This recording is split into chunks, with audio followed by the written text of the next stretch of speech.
As Secretary General of the United Nations, Your Excellency Philemon Yang, President of the General Assembly, Excellencies, ladies and gentlemen. It is an honor and a privilege for me to co-chair with His Excellency Jean-Noël Barrot, Minister for Europe and Foreign Affairs of France, this high-level international conference for the peaceful settlement of the question of Palestine and the implementation of the two-state solution in accordance with General Assembly Resolution 78/81 of 3rd December 2024. We would like to extend a warm welcome to all of you. This conference is being held to advance the implementation of the United Nations resolutions pertaining to the question of Palestine and the two-state solution for the achievement of a just, lasting, and comprehensive peace in the Middle East. As co-chairs, we're pleased to see the high level of attendance today, which reflects the commitment and political will to achieve the goals of the conference.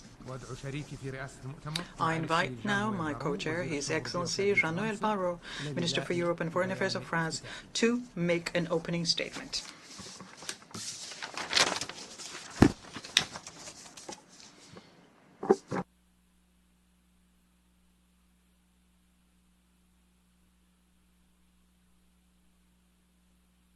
Monsieur le Secrétaire Général, Secretary General, President of the General Assembly, Mesdames et Messieurs les Premiers ministres, Prime Ministers, Mesdames et Messieurs les ministres, Ministers, Mesdames et Messieurs, ladies and gentlemen. instruite par son Having histoire, entachée du learned sang de through guerre his history, fratricide, which is blood-spattered with fidèle aux fratricide of principes wars, qui fondèrent les Nations Unies loyal il y a to the 80 ans, foundational principles of the la United France Nations reconnaît established comme 80 sacré years ago, le droit des France peuples à disposer acknowledges d'eux-mêmes. that it is the sacred right Parce of qu'il n'y a rien de peoples plus to précieux determine pour their l'homme own fate. que la There is dignité de se nothing tenir more libre et precious debout for people sur than la the dignity terre of dans to be laquelle free plongent and to be ses standing racines. on the land from which it Parce takes que le its roots. privé de ce droit Because depriving conduit people of this inévitablement rights au inevitably ressentiment, leads à la to violence et à resentment, la guerre. violence, and war. C'est ainsi que la And that is France why se tint aux côtés du France peuple d'Israël is standing lorsqu'après side une by longue side with histoire Israel, d'exode et de when after persécution, a long history il of exile and disposa enfin persecution, d'une terre, it finally had a d'un land, État, it finally et had a qu'il entra state, en peuple and libre entered dans la into the communauté des community of nations. nations as a free people. Et que la France se And the tint aux France côtés d'Israël stood by en Israel, mobilisant sa force diplomatique mobilizing et its militaire diplomatic chaque and fois que military son droit à power l'existence every fut time his right contesté to an ou existence was menacé. challenged or threatened. Au nom de la relation This was done millénaire qui lie la France au in the peuple name juif, of the millennia-long au nom du relationship droit des between peuples France and à the Jewish disposer people, d'eux-mêmes. and in the name of the rights of people to La determine France their own fate. reconnaît ce même droit France acknowledges Palestiniennes and et aux recognizes Palestiniens, this same right with the celui de Palestinian disposer people, the de leur right propre patrie. to have their own Et c'est homeland. pourquoi la France And that is considère why comme seule France alternative considers au cycle that the infini de la only violence alternative to the la perspective long que cycle ces of deux violence peuples is a puissent prospect disposer of de having deux these États two people vivant côte à having côte, two states en paix living et en side by sécurité. side in peace and security. Une solution And qu'elle this soutient is avec the solution constance that depuis des France décennies. has been upholding Par la constantly voix du for général de decades. Gaulle, This qui was déclare en done through General de 1967 Gaulle, who in qu'un règlement du 1967 conflit doit stated avoir that the pour settlement of base la conflict reconnaissance of de the chacun conflict des should be États en based on cause their par tous les autres. recognition by each of the states in Par la voix question de by François all Mitterrand, others.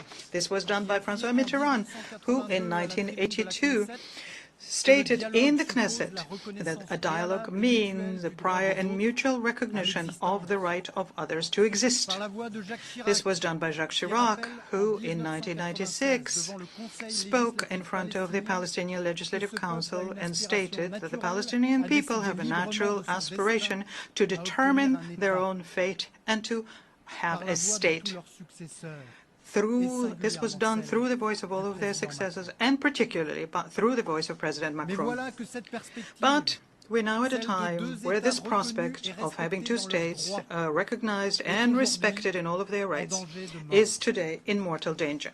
Menacé par It l'attaque was barbare du threatened 7 octobre, by the barbarous pire attack massacre of the 7th of antisémite de notre October, histoire the depuis la worst Shoah, anti-Semitic par le massacre since the déchaînement Holocaust, inouï de by sauvagerie the et de cruauté extraordinary des terroristes unleashing du of Hamas, savagery and déferlant cruelty dans of the l'intimité des Hamas kibboutz et sous terrorists les in the eucalyptus intimity of du kibbutz festival and de on the Nova, eucalyptus trees of par the le Nova cortège Festival. d'ombres défigurées des 1200 innocents In the sauvagement disfigured assassinés, shadows dont of 50 1,200 Français innocents who que were nous brutally pleurons murdered encore then, including en compagnie 50 French d'Israël, nationals who are still mourning par le now sort together with indigne Israel. through the terrible fate of the hostages who are still in the black hole of captivity and whose immediate return we are demanding, and for those who are still trying to mourn. After wounds going so deep, how can one imagine peaceful coexistence? This idea was challenged and threatened by an indefinite extension of military operations of Israel in Gaza, which for a long time no longer have military or political justification. Massive displacements of populations, civilian victims in the tens of thousands, families turned apart, places of worship, hospitals and schools bombed, humanitarian food distribution becoming bloodbaths. Devastated by war, Gaza is today a charnel house where the corpses are looking famished and the spirits are becoming desperate. After so much suffering, how can we be thinking of peace?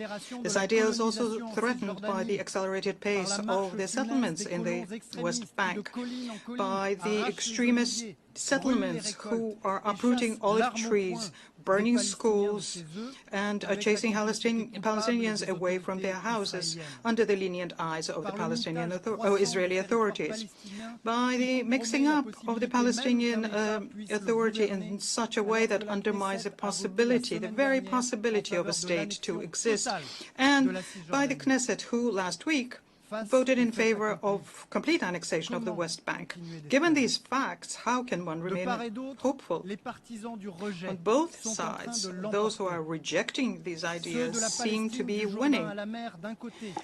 In those who are saying that Palestine has to be from Jordan to the sea on the one hand, and those who are dreaming of the great Israel on the other hand, and the idea of the two states is moving farther and farther away.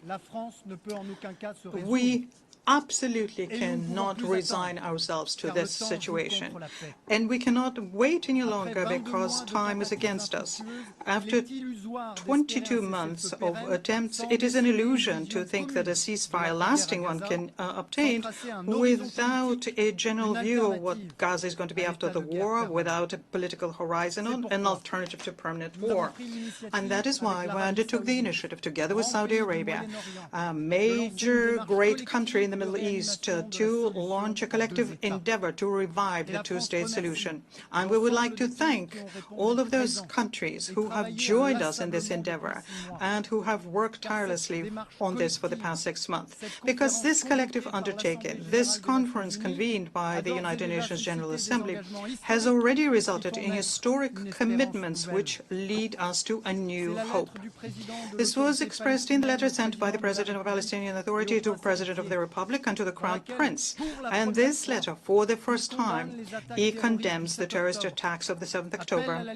He calls for an immediate release of hostages detained by Hamas, asks for Hamas's disarmament and its exclusion from the governance of Gaza, and confirms towards the end that the payments to the families of terrorists will be stopped. He announces a school reform and undertakes to organize presidential and legislative elections in 2026 and accepts that the Palestinian state will be demilitarized. And there we have all of the conditions stipulated by the Prime Minister Benjamin Netanyahu in his speech in 2009 in Bar el-Inam, when he was talking about the preconditions for the Palestinian state.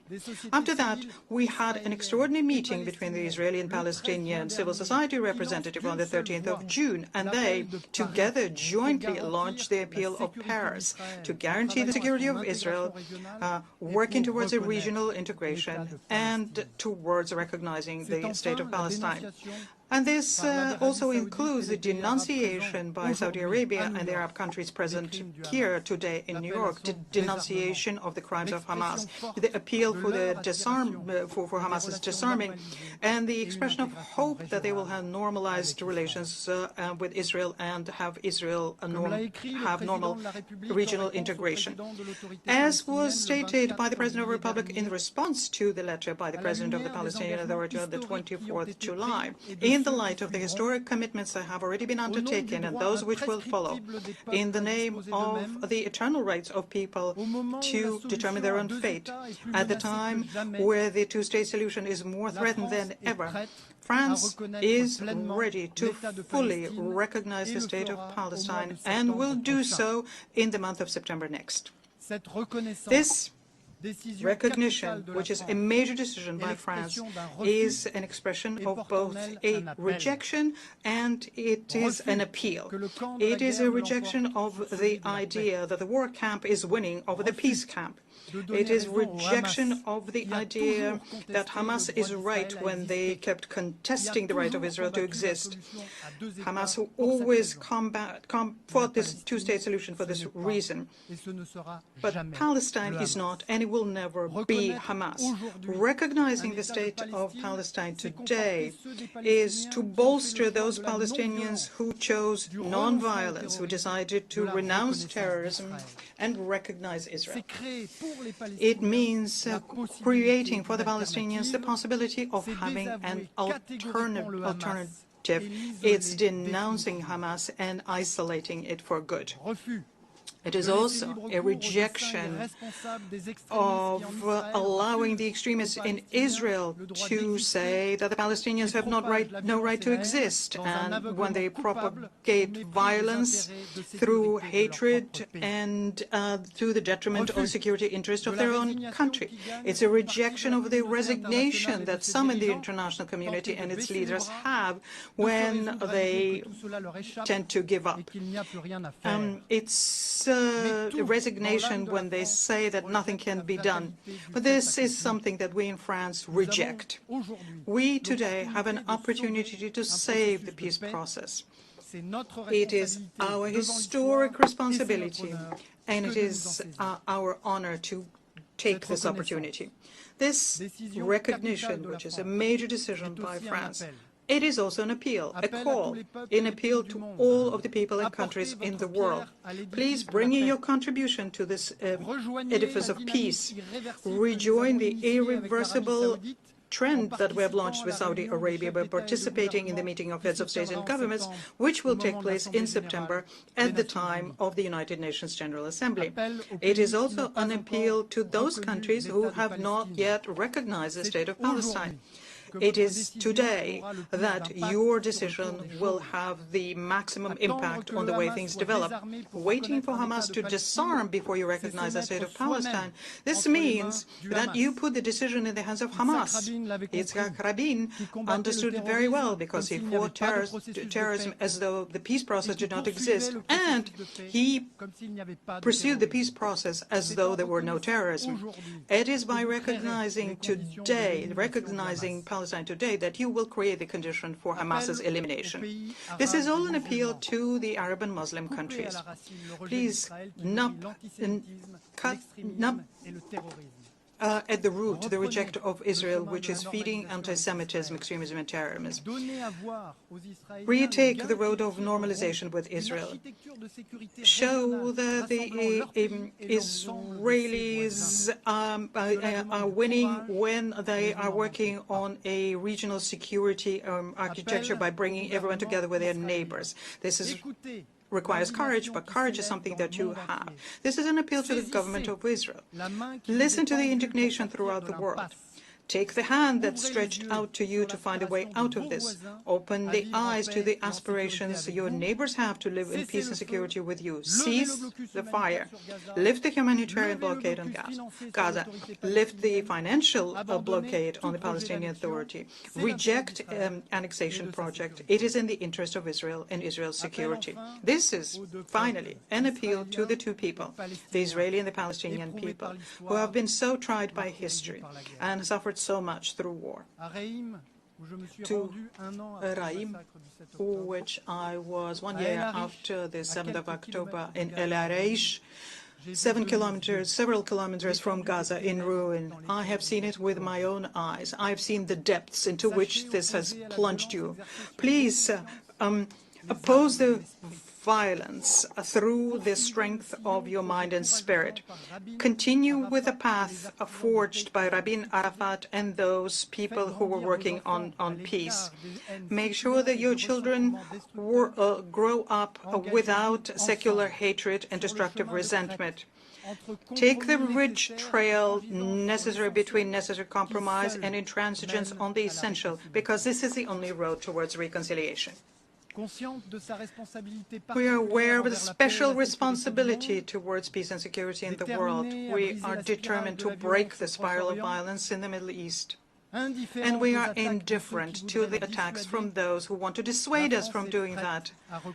France is ready to fully recognize the state of Palestine and will do so in the month of September.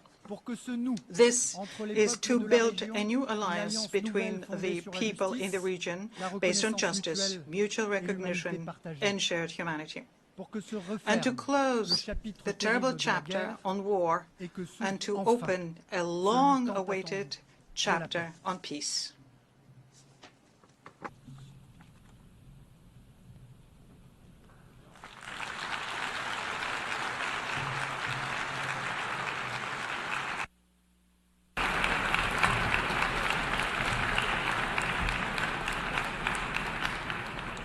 I thank His Excellency Mr. Barrot, and I will now deliver some opening remarks.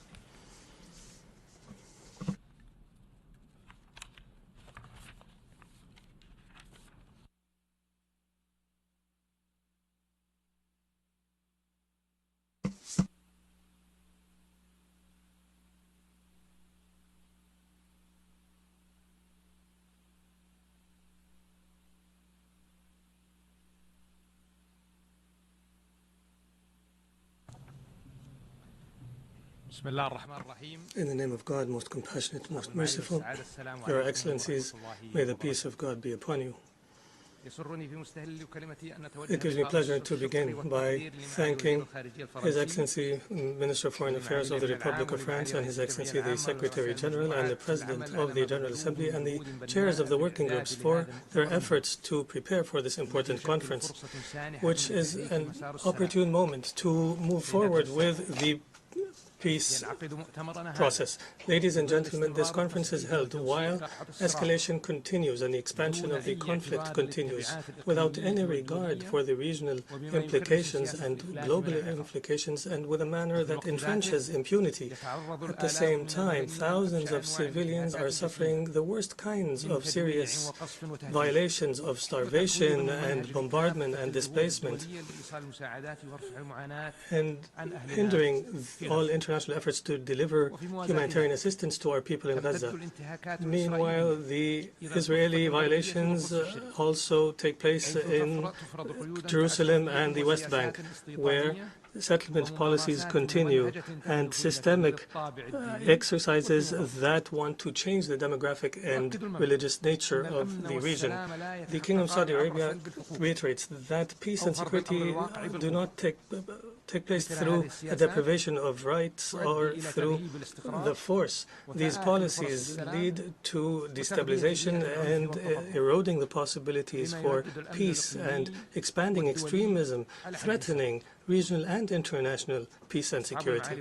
Your Excellencies, the Kingdom of Saudi Arabia reiterates and welcomes what President Mahmoud Abbas has said about the commitment to peace and the continued efforts of the Palestinian government under the leadership of the Prime Minister, Mohammed Mustafa. These efforts deserve our appreciation. In this regard, we reiterate that the international community must support the Palestinian people in building their capacities and empowering their institutions through support for the Palestinian Authority and its reform. Ladies and gentlemen, the Kingdom of Saudi Arabia believes that peace cannot be built without empowering the Palestinian people economically and through development. Accordingly, the Kingdom of Saudi Arabia is promoting and expanding its cooperation with the Palestinian Authority to build capacity and to achieve digital transformation and to cooperate with the private sector so the economy can advance. In this regard, we mention the critical role of international organizations and the World Bank, including the IMF, in supporting the Palestinian people, whether through financing, development, or through technical assistance. In light of the increasing challenges, there is an urgent need to continue this support and further intensify it in order to enable the Palestinian people to overcome the challenges to achieve development and stability. And we welcome the grant from the World Bank for the Palestinians. Ladies and gentlemen, since the adoption of the Arab peace process in 2002, the Kingdom has continued its efforts for realization of an independent Palestinian state on the borders of 1967 with Jerusalem, East Jerusalem as its capital. This is the pillar for achieving a fair and comprehensive and lasting peace in the region. In this context, we commend France's intention to recognize the Palestinian state. This is a measure that reflects its support for the self-determination of the Palestinian people in accordance with international law and international resolutions. We welcome the recognition of a number of friendly states of the Palestinian state, and we call on other states to take this important and responsible measure and to engage in a credible process that is irrevocable to achieve peace and security for all people in the region. We realize we must maintain the political process, and therefore the Kingdom has launched this conference and has cooperated with the European Union and Norway, and we are working to operationalize a mechanism that is time-bound to follow up on the outcomes of this conference and to support practical measures to end the occupation and to establish the independent state of Palestine and achieve regional security. In conclusion, we call on you to join the final outcome document and to participate in its implementation. Our collective responsibility requires us today to work urgently to end the humanitarian disaster that is threatening the credibility of the international law and to enable the Palestinian people to achieve self-determination in order to achieve peace and security for all people in the region, opening the way towards stability, prosperity, and development. And may the peace of God be upon you.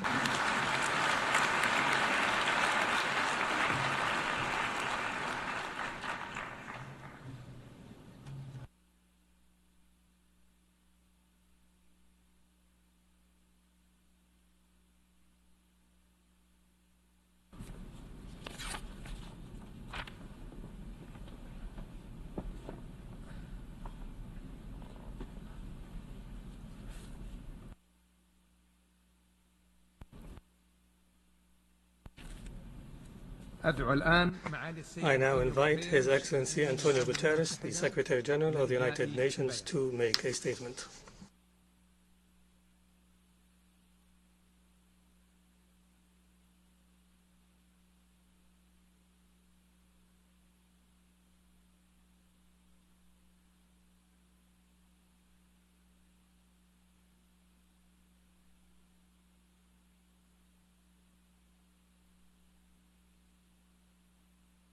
Distinguished co-chairs, Mr. President of the General Assembly, Excellencies, ladies and gentlemen. I once again thank the government of France and the Kingdom of Saudi Arabia for organizing this international conference on the implementation of the two-state solution. Let's tell it straight. For decades, Middle East diplomacy has been far more process than peace. Words, speeches, declarations may not have much meaning to those on the ground. They have seen it before. They have heard it before. Meanwhile, destruction and annexation bulldoze ahead. The onus and obligation is on all of us to prove that this effort is something different. We know the central question for Middle East peace is implementation of the two-state solution, where two independent sovereign democratic states, Israel and Palestine, live side by side in peace and security. My central question to those who stand in the way is this: what is the alternative? A one-state reality where Palestinians are denied equal rights and forced to live under perpetual occupation and inequality? Or a one-state reality where Palestinians are expelled from their land? That is not peace. That is not justice. That is not in accordance with international law, and that is not acceptable. That will only increase the growing isolation of Israel on the global stage. Let's be clear. Statehood for the Palestinians is a right, not a reward. And the denial of statehood would be a gift to extremists everywhere. Excellencies, the only realistic, just and sustainable solution is two states, Israel and Palestine, living side by side in peace and security, within secure and recognized borders on the basis of the pre-1967 lines, with Jerusalem as the capital of both, in line with international law, UN resolutions, and other relevant agreements. Two states recognized by all and fully integrated into the international community. But time is running out. With every passing day, trust is slipping, institutions are weakened, and hopes are dashed. That is why I implore the international community not only to keep the two-state solution alive, but to take the urgent, concrete, irreversible steps necessary to make it real. That means immediately ending violence, immediately ceasing annexation and settlement activities as called by the International Court of Justice, rejecting the forced displacement of the Palestinian population from any part of the occupied Palestinian territory, which would constitute a grave violation of international human rights and humanitarian law, rejecting any form of ethnic cleansing, ensuring full accountability for any atrocity crimes and other violations of international law, restoring credible political dialogue, and reaffirming the equal rights and dignity of both peoples. All this requires courage from leaders on the ground and courage from the international community to act with principle and persistence. Starting with Gaza. Excellencies, nothing can justify the horrific 7 October terror attacks by Hamas, and nothing can justify the scale of death and destruction in Gaza since then, a level without precedent in recent times. Gaza has descended into a cascade of catastrophes, tens of thousands dead, virtually the entire population displaced many times over, the shadow of starvation looming over everyone, all with the world watching. I welcome recent steps to reduce restrictions to life-saving humanitarian aid, but this is far from the solution to end the nightmare. We need an immediate, permanent ceasefire, the immediate and unconditional release of all hostages, and full and unfettered humanitarian access. These are not preconditions for peace. They are the foundation of it. And let's be equally clear. Beyond Gaza, the continued occupation of the occupied Palestinian territory, including East Jerusalem, is illegal. It must end. It is the law, reaffirmed by the International Court of Justice in its advisory opinion of July 2024, reaffirmed by this Assembly and rooted in international law. Excellencies, let us reject the false choice between Palestinian statehood and Israeli security. There is no security in occupation. Let us affirm Israel's legitimate security concerns must be addressed, and so must the legitimate rights of the Palestinian people. We must speak with one voice to condemn all acts of terror, to denounce all targeting of civilians and taking of hostages, to reject incitement to hatred and violence. And we must call on Israel to recommit clearly and unequivocally to the two-state solution and to cease all actions that undermine it. And we must support Palestinian unity around a peaceful, democratic and inclusive vision of statehood that has laid the groundwork for unified Palestinian governance, credible security arrangements, and a Palestinian Authority that carries out reforms and that can deliver for its people. The Palestinian Authority has taken critical reform steps.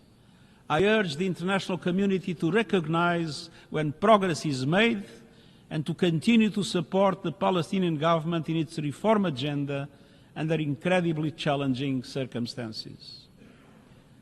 Excellencies, this conflict cannot be managed. It must be resolved. We cannot wait for perfect conditions. We must create them. We cannot defer peace efforts until suffering becomes unbearable. We must act before it is too late. Excellencies, at its core, this is not only a political challenge, it is a matter of shared values and principles. The principle that all peoples are equal in rights, equal in dignity, and entitled to live free of fear. That no nation should live in permanent insecurity, and that no people should live under continued occupation. This is the promise of the United Nations Charter and international law. This is the call of conscience. Let us answer that call with clarity, courage, and conviction. Let us, at long last, choose the path of peace, not as a concept, but as a commitment, not as a dream, but as a reality, for Palestinians, for Israelis, for the people of the Middle East and the world. Thank you.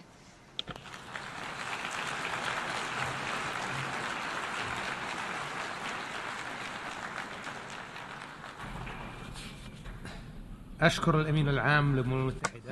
the UN Secretary General, and I now invite His Excellency Philemon Yanga, President of the General Assembly, to deliver a statement.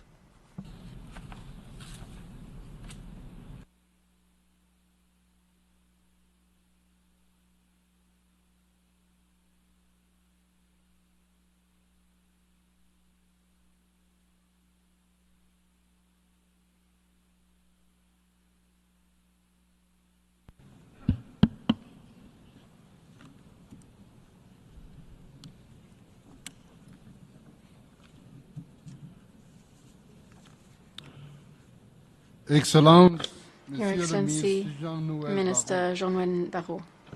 Your Highness, Prince Faisal bin Farhan, Mr. Secretary General of the UN, Prime Minister Dr. Mohammed Mustafa, Your Excellencies, ladies and gentlemen. Let me begin by thanking France and Saudi Arabia for co-chairing this high-level conference. Bravo, well done. I also commend the co-chairs of the 8 working groups for their efforts in preparing for this conference. Excellencies, we are at a critical moment in the long history of the Israeli-Palestinian conflict. It is indeed a history-making moment. The abhorrent attacks of Hamas on 7th October 2023 against Israel caused a war in Gaza, which has been ongoing for over 21 months.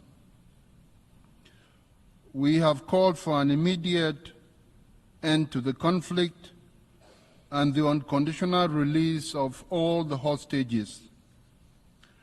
The war in Gaza has brought unimaginable suffering to thousands of human beings.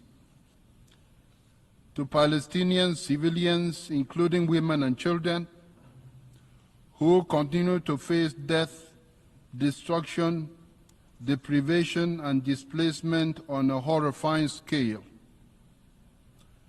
and to Israeli hostages who remain in captivity under extremely painful conditions. This human suffering is unacceptable, and it must end now. Excellencies, the horrors in Gaza and the endless cycle of violence between Israel and Palestine make it painfully clear we cannot go on like this. This conference today is needed more than ever before and must lead to a decisive change in direction. If we do not address once and for all the Israeli-Palestinian conflict through the two-state solution, we will not be able to achieve lasting peace and stability in Palestine and in the Middle East. This is the reason why we have gathered here today. This is why this conference must be a success, and this is why this conference must chart an irreversible path towards the implementation of the two-state solution. We simply cannot afford more excuses and more delays. We must act now. Your Excellencies, last month, the General Assembly adopted a resolution that reflects the urgent demands of the international community with respect to the war in Gaza. The urgent demands include, first, an immediate, unconditional and permanent ceasefire to be respected by all the parties concerned. Second, the immediate, dignified and unconditional release of all hostages held by Hamas and other groups. Third, the immediate and permanent facilitation of full, rapid, safe and unhindered entry of humanitarian assistance at scale, including food and medical supplies, into and throughout the Gaza Strip, and its delivery to all Palestinian civilians. The international community must ensure that Israel and Hamas finally comply with these demands and with the obligations under international law and international humanitarian law. Excellencies, while the situation in Gaza is dramatic, we must not lose sight of the deeply concerning and equally urgent situation in the occupied West Bank, including East Jerusalem. Violence against civilians, including acts of terror, settler violence, settlement expansion, seizures, demolitions, and forced displacements are eroding any prospects for a political solution to the Israeli-Palestinian conflict. Let me be clear. This conflict cannot be resolved through permanent war, nor through endless occupation or annexation. Peace and stability will only be achieved when Israelis and Palestinians can live side by side in their own sovereign independent states in peace, security, and dignity. When Palestinians recognize the state of Israel and Israelis recognize the state of Palestine, that will be a good thing. When the world finally honors the legitimate aspirations and rights of both Palestinians and Israelis, when both the state of Israel and the state of Palestine are recognized as legitimate members of the international community and of the United Nations. Until today, more than 140 states have recognized the state of Palestine.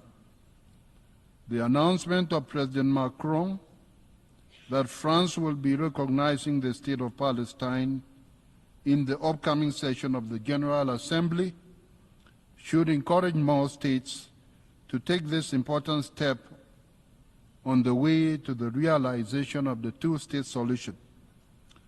It should also serve to empower those voices in Israel and Palestine who advocate for peace and peaceful coexistence of Israelis and Palestinians. Excellencies, the international community has reaffirmed its unwavering commitment to a comprehensive, just and lasting peace grounded in international law and the United Nations Charter and relevant United Nations resolutions on different occasions. Now we must translate this commitment into action. It has been 78 years since this General Assembly first called for a two-state solution in Resolution 181. It has been 58 years since the Security Council adopted Resolution 242. Time and again, the General Assembly and the Security Council have reiterated their support for a vision of two states within secure and recognized borders based on the 1967 lines in numerous resolutions. It is our collective responsibility to demand the implementation of these resolutions. The focus of this conference must therefore be concrete and action-oriented, identifying steps the international community must take to realize the two-state solution. We must restore both hope and trust. Hope that a better future is possible. Trust in the United Nations and our commitment to the peoples of Palestine and Israel. We must act now to take the steps necessary to bring about a peaceful settlement of this conflict, one that upholds international law, the United Nations Charter and relevant UN resolutions, and especially one that achieves justice for Palestinians and Israelis, one that ensures a peaceful, prosperous, and equitable future for everyone in the Middle East. Thank you.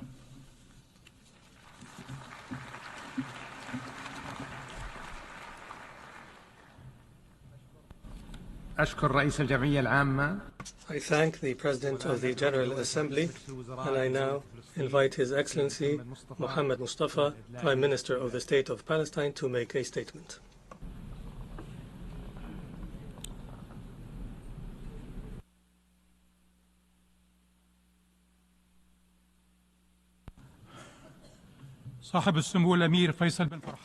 Your Highness Prince Faisal bin Farhan, Your Excellency Minister Jan Noel Barrot, Mr. Antonio Guterres, Secretary General of the United Nations, Mr. Philemon Yang, President of the General Assembly, Your Highnesses, Your Excellencies, distinguished delegations, may the peace and blessings of Allah be upon you.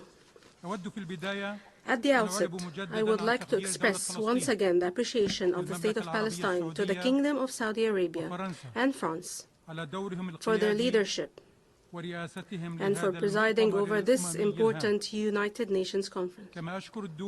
I would also like to thank the states that have chaired the working groups and all the states and organizations participating in this international conference for the peaceful settlement of the question of Palestine and the implementation of the two-state solution.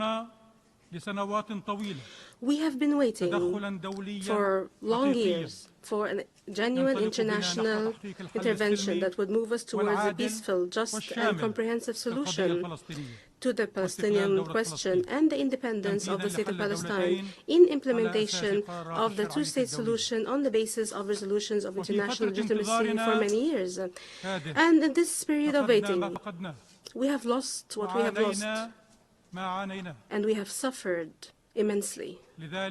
Therefore,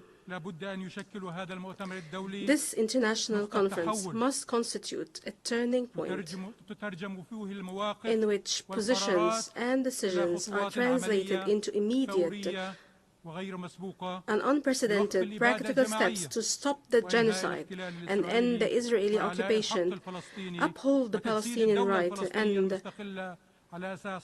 help an independent Palestinian state on the basis of two-state solution take shape in accordance with the resolutions of international legitimacy, which opens the way towards peace, security, stability, and prosperity in our region for the benefit of all peoples and states.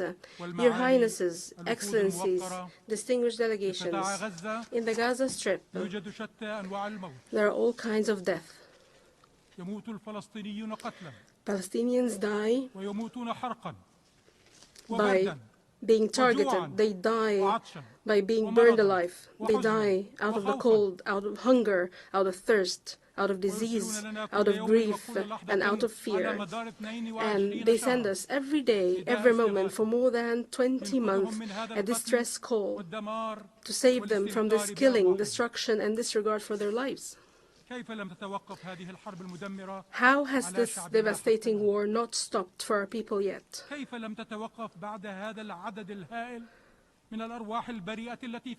How come there's no stop to this countless innocent lives lost? How is it possible that there's no stop to the starvation which is now a declared policy and a clear plan for displacement?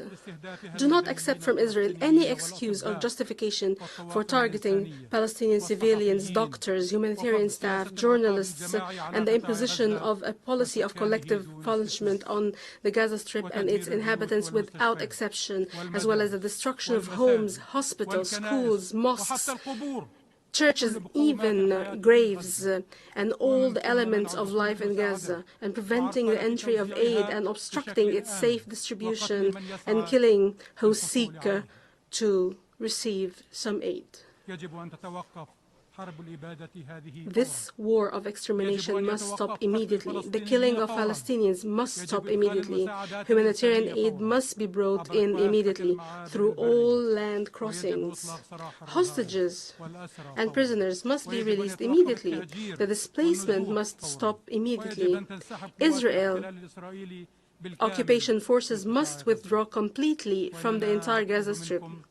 And we ask you to take the necessary measures to stop the aggression, starvation, and displacement, and send a clear message: enough disregard for the life and dignity of Palestinians. Palestinians are human beings. In this regard, we affirm our support for the efforts of the mediators, Egypt, Qatar, and the United States. We thank them for their effort to reach a ceasefire in Gaza. We also thank all the countries that support our people, their rights, as well as relief efforts, especially the Arab Republic of Egypt and the Hashemite Kingdom of Jordan. We also thank the International Coalition for the Implementation of the Two-State Solution and the Arab Islamic Committee led by the Kingdom of Saudi Arabia. Your Excellencies, Your Highnesses, distinguished delegations, we affirm the readiness of the State of Palestine to assume full responsibility for governance and security in Gaza with Arab and international support. We also stress that the State of Palestine is the only holder of the right to rule the entire Gaza Strip, and it is the holder of the exclusive right to maintain security.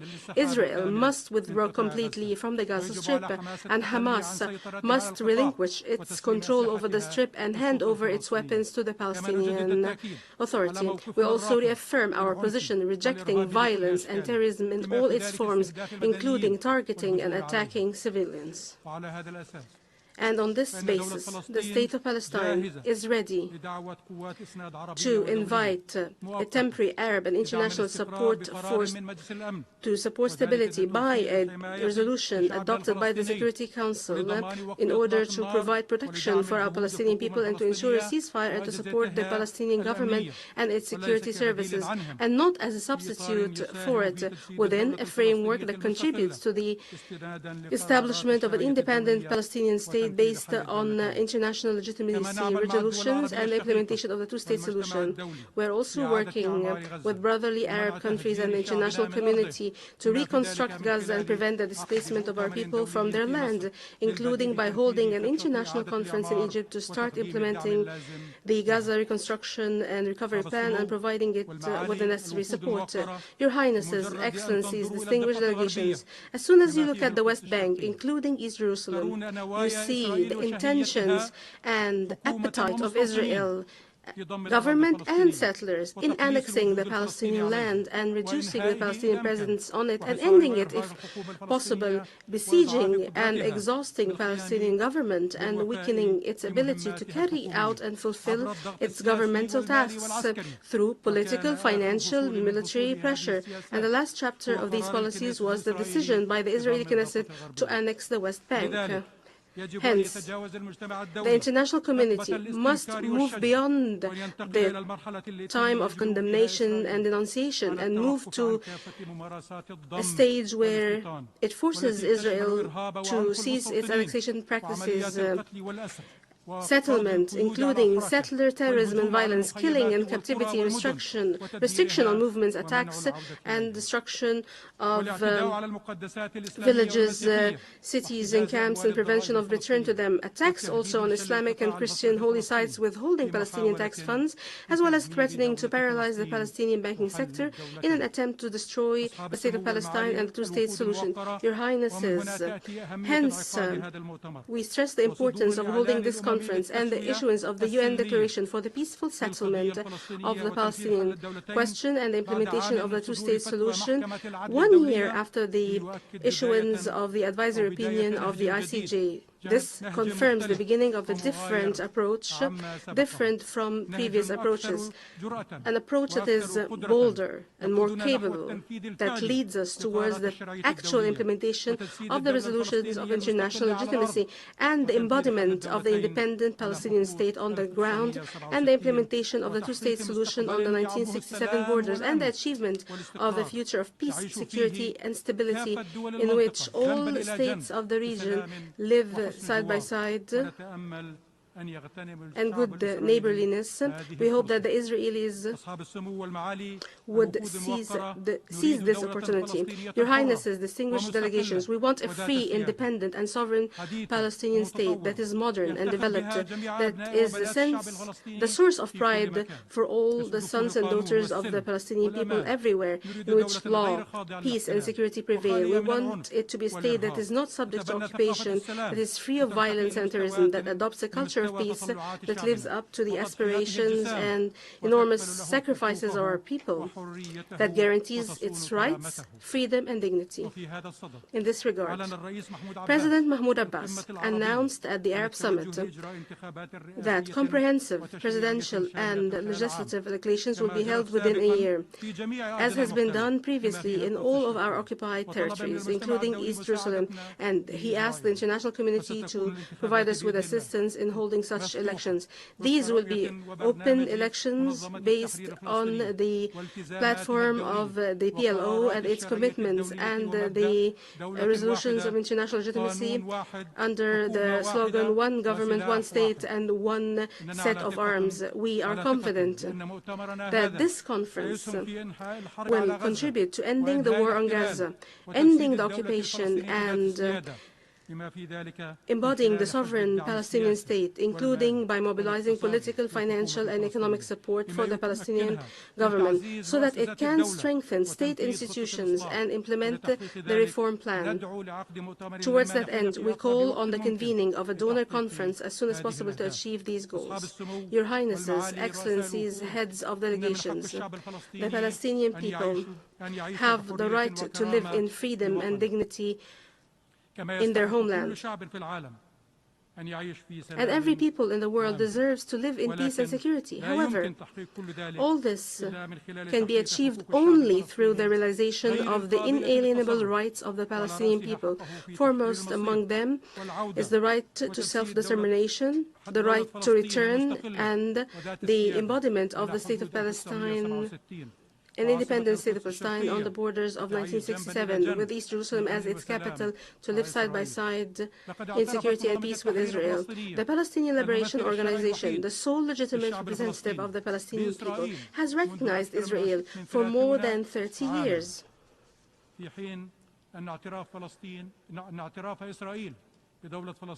While Israel's recognition of the State of Palestine has yet to take place, despite the recognition of the State of Palestine by 149 states. In this regard, we call on all states that believe in the two-state solution and have not yet recognized the State of Palestine to do so immediately as a real investment in peace, security, and stability. We thank all the brave countries that have recognized the State of Palestine, and we appreciate the historic decision of the French president to recognize the State of Palestine. We also call on everyone to support our full membership in the United Nations and other international institutions, including international financial institutions, and to support efforts for accountability and justice for victims. Your Highnesses, Excellencies, Heads of Delegations, we stand ready to work with you and with the United States, and in partnership with the presidents of the conference, Saudi Arabia and France, and with the heads of other groups and countries participating in the international coalition for the implementation of the two-state solution for peace, stability, and security for all in the region. This requires a serious path and an irreversible peace agreement between the State of Palestine and Israel within a clear and binding timetable, with international support, monitoring, and guarantees, starting with universal recognition of the State of Palestine and leading to the end of the Israeli occupation and the settlement of all final status issues in accordance with the resolutions of international legitimacy. It is not the fate of our people to live under occupation, nor is it the fate of us and the Israelis to live in a war that doesn't end. We can live in a future of peace and security side by side if we make the right decisions today. We must all take bold and unprecedented steps leading to a just and comprehensive peace in accordance with the resolutions of international legitimacy. Enough injustice, war, occupation, and destruction. We want our people to live in freedom and dignity in their land and the land of their ancestors, and to achieve peace, security, and prosperity in our region, the Middle East, which is the cradle of three heavenly religions, the cradle of light, justice, and peace. I thank you. May the peace and blessings of Allah be upon you.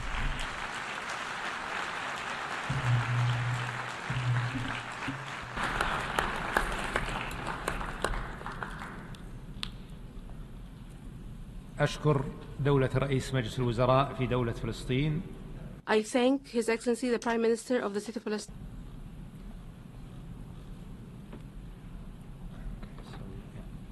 بذلك نكون قد استمعنا إلى آخر المتكلمين. We have thus listened to the last speaker in the opening segment of this conference. Your Excellencies, Your Highnesses, ladies and gentlemen, before starting the general debate, and if the conference approves, I would like to suggest that we would use the rules of procedure of the General Assembly, mutadas mudandis, in particular concerning the conduct of its business, and that each state participating in the conference shall have one vote. We shall proceed accordingly.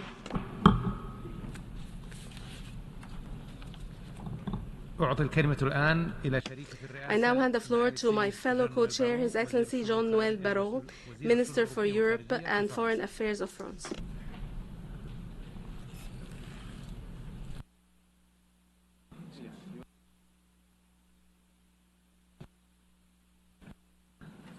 J'invite à présent son Excellence le Cheikh Mohammed bin Abdulrahman bin Jassim Al His Thani, Excellency Premier Sheikh ministre Mohammed bin Abdulrahman bin Jassim Al Thani, Prime Minister and Minister of Foreign Affairs of the State of Qatar, to address the conference.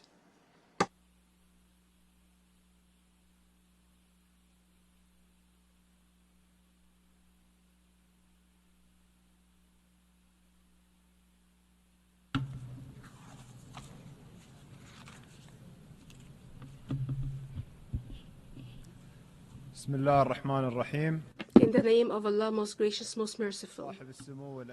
Your Highness, Prince Faisal bin Farhan Al Saud, Minister of Foreign Affairs of the Brotherly Kingdom of Saudi Arabia, Your Excellency, Mr. John Noel Barrot, Minister of Foreign Affairs of the Friendly Republic of France,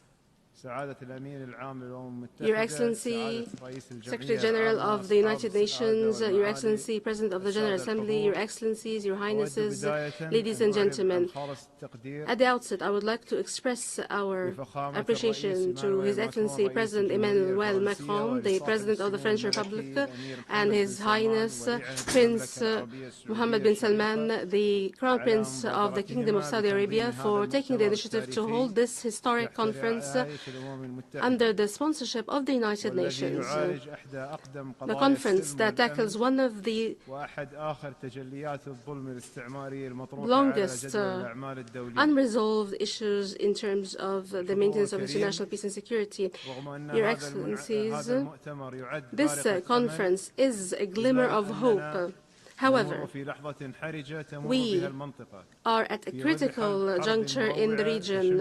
A devastating war launched by Israel on the Gaza Strip for more than 2 years, and an escalating humanitarian crisis where more than 2 million people suffer, mostly women and children.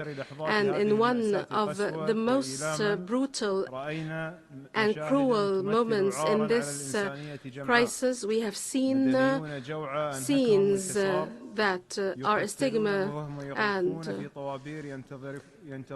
long lines of the suffering in anguish, waiting for crumbs to end their starvation. How can we build a future on the bodies of those who die of hunger? And how can we reach peace as we see this amount of killing, humiliation, and starvation? In this regard, the State of Qatar has made every diplomatic effort to stem the bloodshed and to have the prisoners and hostages released. And in light of our principal position, we have condemned the targeting of civilians. However, we totally reject double standards. Human beings are human beings. Children are children. And none of us has the right to decide on the right of civilians to live based on political or racial or other criteria. Starvation and the targeting of hospitals has been used as a method of war in a precedent that we cannot accept, as if these are common practices in any conflict from now on. And the State of Qatar reaffirms once again its total rejection of the use of food as a tool to bring pressure to bear or a method of war or a weapon in war. And we condemn blockade and forced displacement against civilians and defenseless civilians, and the use and the targeting of vital facilities, hospitals, and shelters in a violation of international law and international norms. The efforts for mediation by Qatar, the US, and Egypt did bear fruit, namely the entry of significant aid and the release of prisoners and hostages from both sides. Despite multiple obstacles and attempts to block humanitarian aid and to demonize the mediators, despite all this, we continue in our path towards a ceasefire, a permanent ceasefire, to end the crisis and to start the effort for reconstruction and recovery. This requires that all parties act responsibly and support all efforts to reach such goal.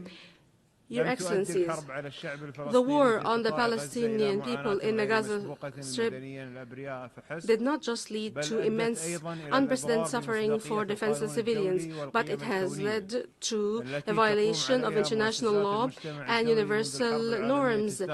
on which the international system has been built on since the end of World War II. It has proven that force cannot liquidate the question of Palestine. It has only aggravated the question by adding to the grievances the feelings of hurt and pain that will remain a wound that will never heal. The devastating catastrophe of war and its political failure mean that there is no alternative to a just and comprehensive settlement for the question of Palestine. And the key is to acknowledge that the Palestinian people have been subjected to injustice and to bring about justice that is 80 years late. Based on our principled support for peace, the State of Qatar fully supports the objectives of this conference, and we seek to have an active and a positive role towards the implementation of the two-state solution. And we have co-chaired with Canada and Mexico the third working group on the narratives for peace, and we have addressed in this working group important issues, and we have reached important conclusions that would lead to making this conference a success. To achieve a conducive environment for peace, there is a need to support positive narratives that support peace between the two sides that will be based on relinquishing violence and addressing attempts to dehumanize the other. Your Excellencies, the State of Qatar stresses its firm position vis-à-vis the peaceful settlement of the question of Palestine based on the principles of international law and the rules of international legitimacy based on the two-state solution as the only viable practical solution to end the conflict and to achieve just and comprehensive peace. Hence, the State of Qatar calls for a clear and unified international position that rejects all practices that hinder negotiations and chances for comprehensive and just peace. Here we welcome the recognition by a number of states of the State of Palestine in the West Bank and the Gaza Strip based on the 1967 borders, because we believe this is a vital step towards achieving security and stability internationally and regionally. We also welcome the commitment by the Friendly Republic of France to recognize the State of Palestine next September. Ladies and gentlemen, holding this conference represents the collective will of the international community to translate words into actions and to actively contribute towards the peaceful settlement of the question of Palestine in all its dimensions. The international community has a responsibility to create an environment conducive to reaching a comprehensive and just peace, to bring back the strong role of international legitimacy after this horrific war, and to provide humanitarian, economic, and political necessary support. We hope that this conference would represent a turning point that would lead to tangible commitments, not just statements, and would pave the way towards practical steps towards the implementation of the two-state solution, towards a comprehensive, just, and permanent and lasting settlement of the cause, and would lead to stability in the entire region. I thank you.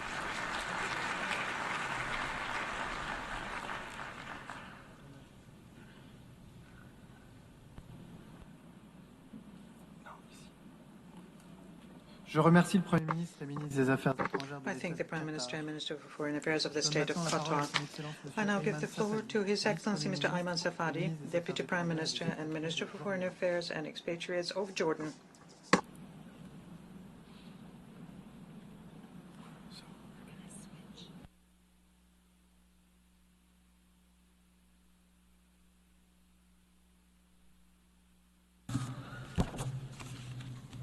بسم الله الرحمن الرحيم صاحب السمو In the name of God, the merciful and the compassionate, معالي الأخ جون نويل بارو والزملاء الأعزاء السلام عليكم ورحمة الله وبركاته. نجتمع اليوم أكثرية دول العالم لنؤكد Prince Faisal bin Farhan, Jean-Noël Barrot, may the peace of God be upon you. We are here to affirm that there is only one road leading to just peace, ensuring peace and stability for the entire region. The two-state solution, which puts an end to occupation and oppression and allows for the creation of an independent and sovereign Palestinian state on the national Palestinian territory, living in peace and security with Israel under international law and in line with the Arab Peace Initiative. We are meeting today at the time where the disastrous impact of the failure of the solution is unfolding before our eyes in the form of death, destruction, hunger, which tramples international humanitarian law underfoot. It makes it into a mere slogan, existing in word but not in deed. The disastrous effects of that are seen in Gaza.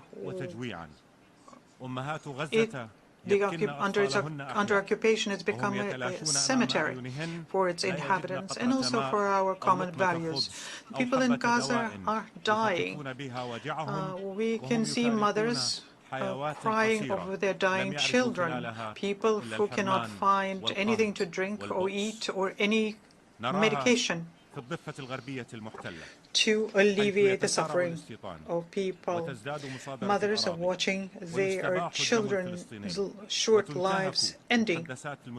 We can see it in the West Bank as well, where occupation is gathering pace, where seizures of land continues, where the Palestinians' blood is being shed, and the holy sites are being violated. And the hope for peace is dying. Peace is the only guarantee for the Palestinians and the Israelis. We can see the arrogance of the State of Israel vis-à-vis the international law. For example, in Lebanon, we can see that, or in Syria, where Israel is invading greater and greater chunks of Syrian territory. At the time when the world is calling for the rebuilding of a new Syria, which is free and stable, where all Syrians live in security, freedom, dignity, and equality. Ladies and gentlemen, this situation, it nullifies our humanity and threatens our collective security, undermines international law and the United Nations Charter, and makes this conflict a threat to the future of the region. The aggression against Gaza has to end. The international community has to prevent the death of another Palestinian children who is dying from hunger or thirst. More than 600,000 children in Gaza must return to school.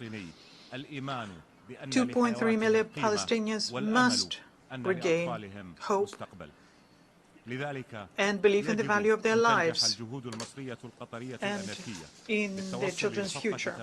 And that's why the efforts by Egypt, Qatar, and the United States have to be successful to arrive at an agreement which ends the war, gives life back to Gaza. International assistance has to be provided in a way that's unimpeded. All of the crossing points have to be opened. Jordan continues doing everything it can through land convoys and airdrops when Israel leaves us no other choice. Humanitarian assistance and drops cannot be an alternative to land delivery.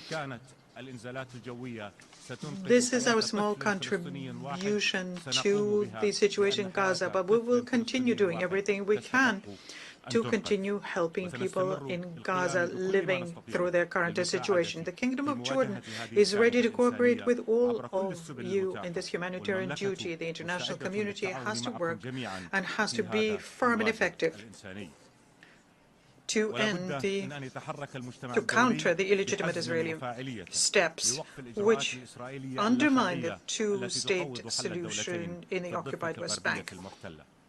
The ceasefire agreement in Lebanon has to be implemented.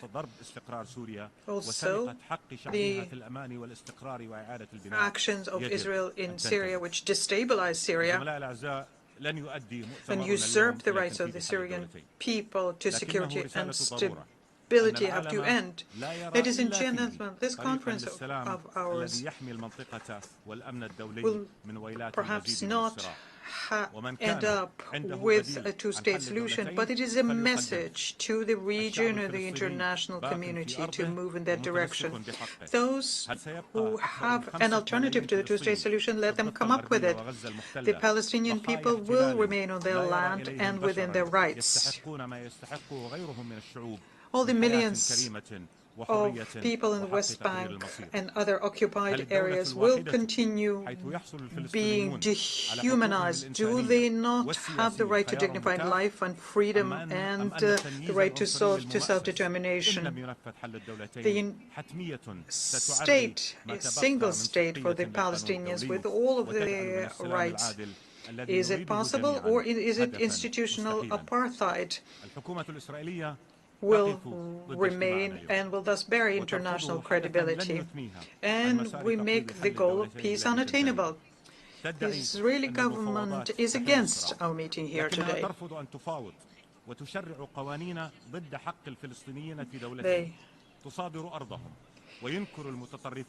They say that negotiations have to end the conflict, but they refuse negotiations and they counter the rights of Palestinians to have a state. They seize Palestinian land.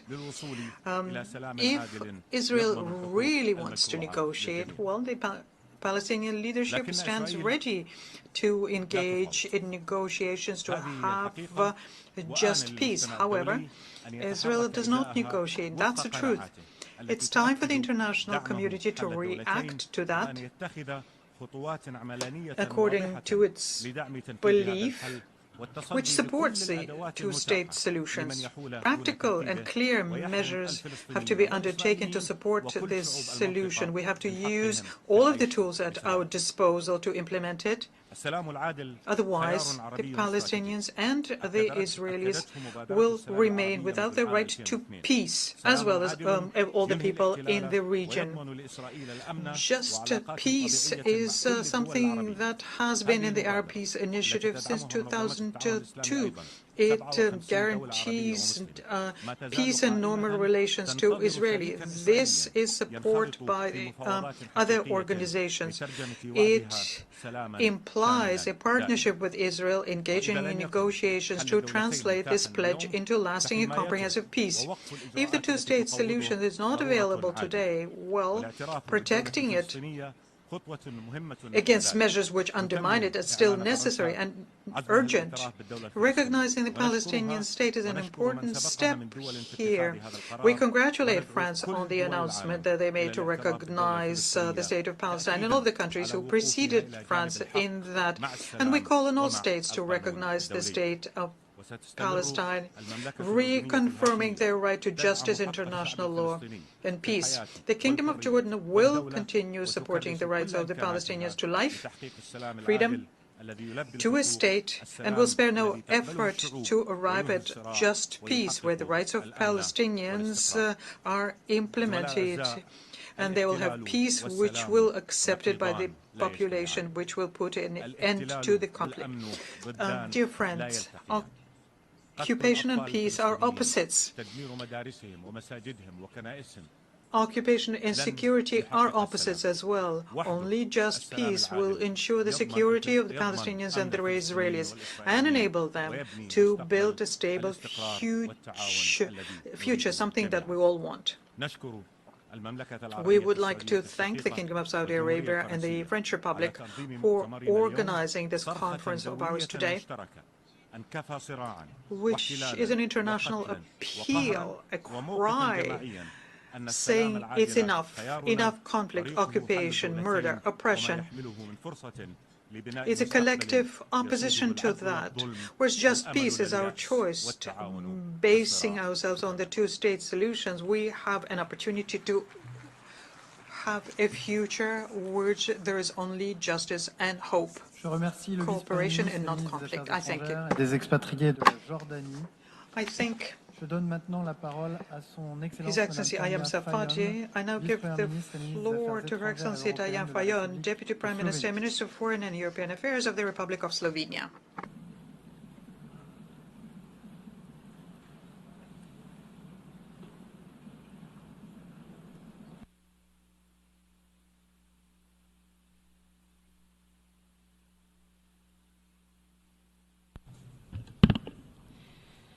I thank the co-chairs of the conference and of the working groups. Your Excellencies, irrelevant of the perspective one has about Middle East conflict today, we all share one conviction: we are at a historical point. How peace in the Middle East will be pursued is what will define the history our generations write. History is rarely about big words. History is about action or lack of it. The wholes of this organization have observed both, and our nations have shared experiences of those consequences. Suffering or prosperity, justice or inequality, grievance or accountability. When writing history of our generation, Slovenia decided to use the ink of action, and let me name just a few. Together with Ireland, Norway and Spain, Slovenia recognized the state of Palestine last year and established diplomatic ties shortly after. Together with Jordan and Kuwait, we launched an initiative supporting UNRWA through shared commitments, which enjoys support of over 120 signatories to this day. And we continue to strengthen partnership with the agency.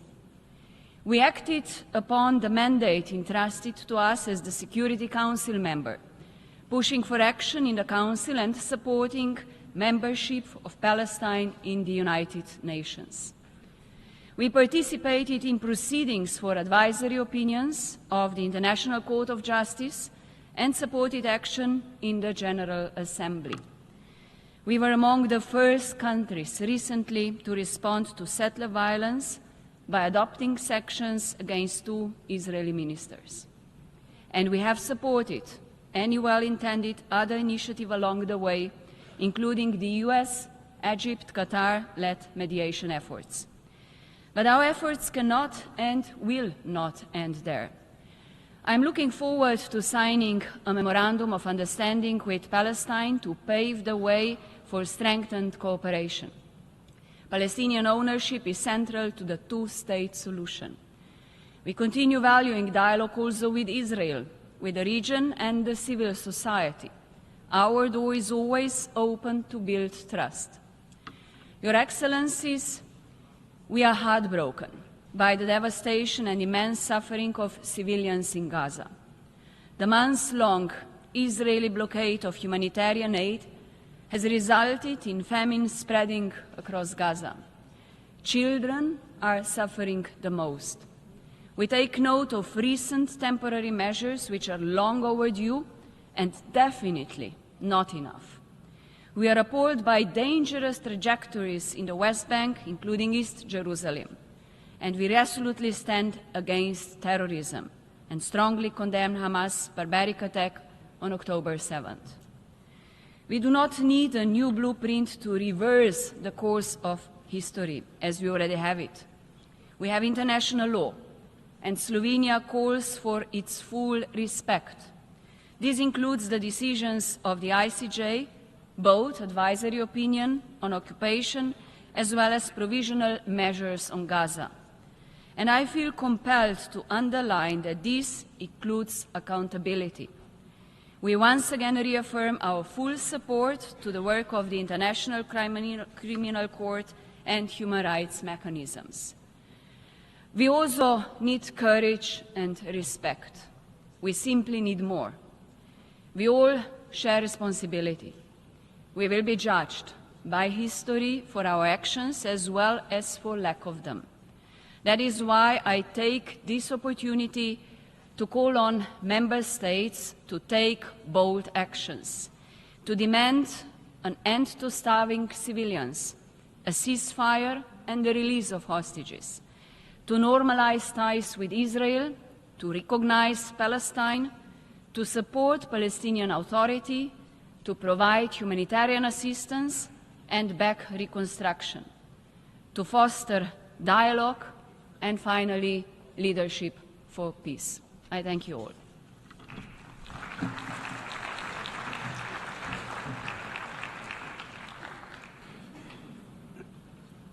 I thank the Deputy Prime Minister and Minister for Foreign Affairs of Slovenia, and I now give the floor to His Excellency Mr. Xavier Bettel, Deputy Prime Minister and Minister for Foreign Affairs and Foreign Trade and Minister for Cooperation and Humanitarian Action of Luxembourg.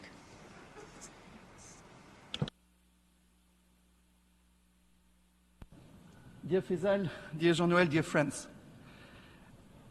For me, coming here was something that wasn't just part of my work, it was a duty. It's a duty as someone who has now been Foreign Minister for almost 18 months. I've been to Palestine and Israel 4 times, and once I went to Jordan, and countries that are also experiencing the direct consequences of the situation. I've been to Egypt once and Qatar once, and I'd like to thank both of you for inviting us here to keep up the momentum on the situation in Palestine. This situation, when you look at public opinion, is divisive. Some are for it, some are against. Can't we just take a position for peace, for young people, for women, for people who have nothing? Do we have to take a position today which is for Palestine and therefore against Palestine, or for Palestine and therefore against Israel? These are the cliches that we want to fall into, that we have to be against each other and not find pragmatic solutions in this situation. I'm also thinking about the hostages from the 7th of October, families who don't even know whether their relatives are still alive. Imagine being in that situation and not knowing what happened to a member of your family. So we need to be brave, to all of us, to be able to forge ahead in one direction towards peace and to ensure that we can live together. For the Palestinian Authority, it's very difficult. And as we saw today, it's very difficult to condemn Hamas, and we know that Hamas, for some, is still the solution in Gaza.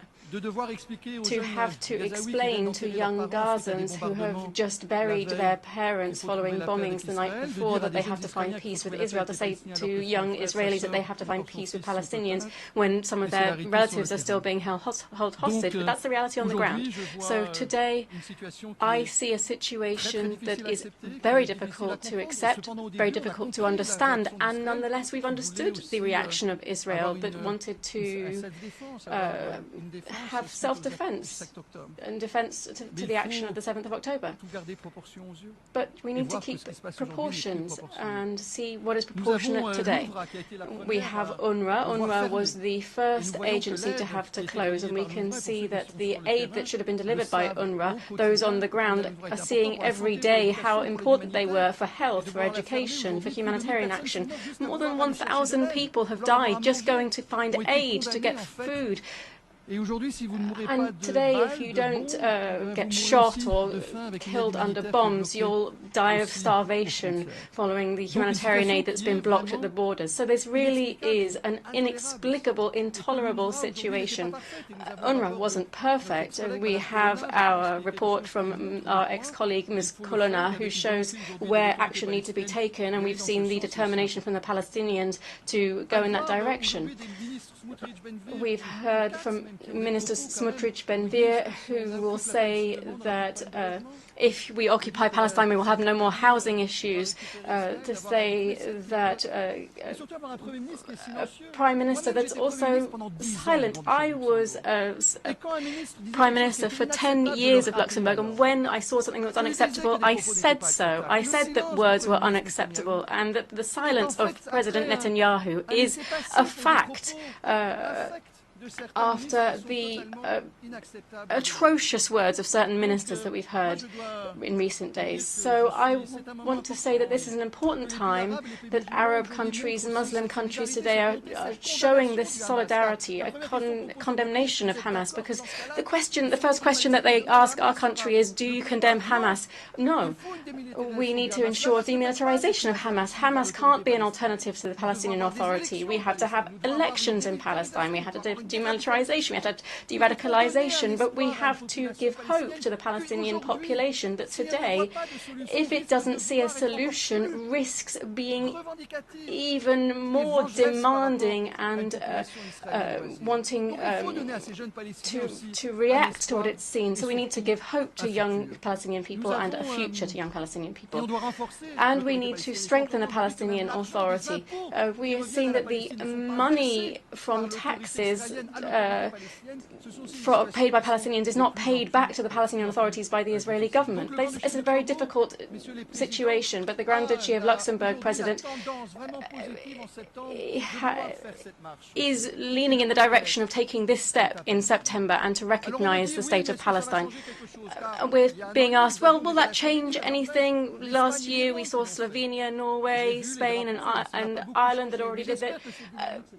But I hope that this dynamic now, President, will make it possible to make progress. We see great determination to condemn Hamas, or demilitarize Hamas among countries in the Middle East. So we mustn't lose this momentum, and we hope that one day our Israeli colleagues will understand that Israeli security will be peace in Palestine, and that saying today that supporting Palestine is not an act against Israel. On the contrary, it is for a future in security for future generations. Thank you.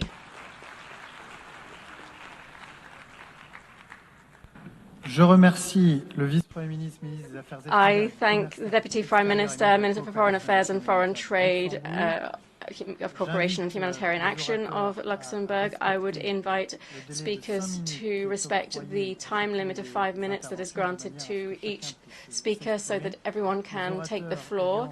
Speakers with longer statements are encouraged to read an abbreviated version of their speech and to submit their full statement to the e-statements at un.org address so that it can be published in the UN Journal. I now invite His Excellency Mohammed Ishaq Dar, Deputy Prime Minister and Minister for Foreign Affairs of Pakistan, to take the floor.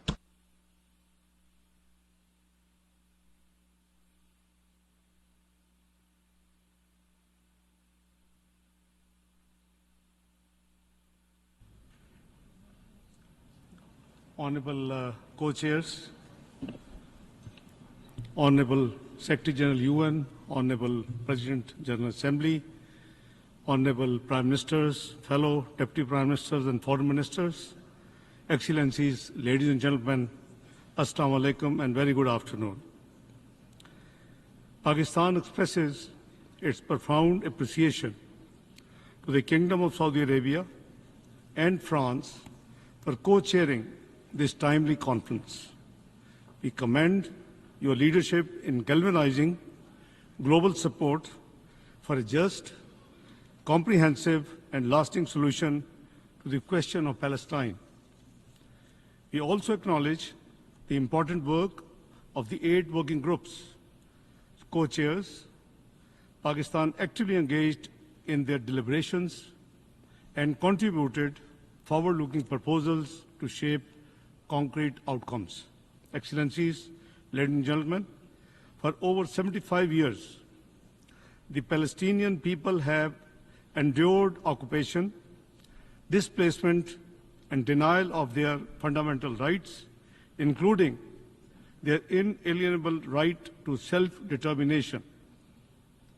This prolonged injustice is not just a political failure, but a moral strain and a persistent threat to international peace and security. Today, Gaza is a graveyard of international law and humanitarian principles.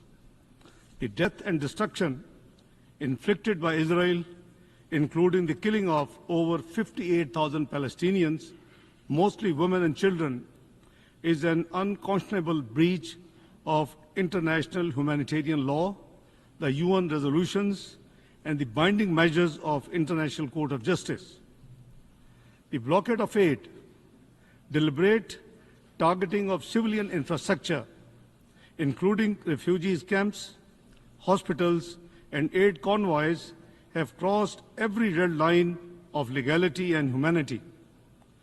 The collective punishment must stop now. We must immediately act with purpose.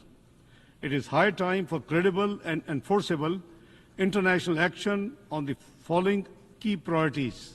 First, an immediate, unconditional, and permanent ceasefire across Gaza and all occupied Palestinian territories.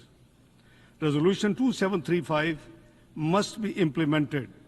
We commend the efforts of Saudi Arabia, Qatar, Egypt, and the United States. Second, full and unimpeded humanitarian access, especially life-saving food and medicine. Humanitarian teams must be protected. Third, reinforce political and financial support for UNRWA, a lifeline for millions of Palestinians. Fourth, international accountability for war crimes and crimes against humanity. Impunity must end. Fifth, the re-inauguration of the genuine and irreversible political process to end the occupation and realize the two-state solution. Excellencies, ladies and gentlemen, the Palestinian question is a test case for the United Nations and the world. Pakistan reaffirms its unwavering and principled support for the Palestinian people's inalienable right of self-determination, including their right to viable, independent, and contiguous state of Palestine based on the pre-1967 borders with Al-Quds al-Sharif as its capital.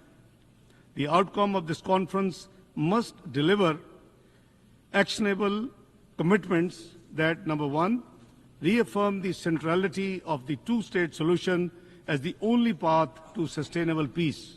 Two, demand Israel's immediate withdrawal from Gaza and support its reconstruction as envisaged in Resolution 2735 and the OIC Arab Plan.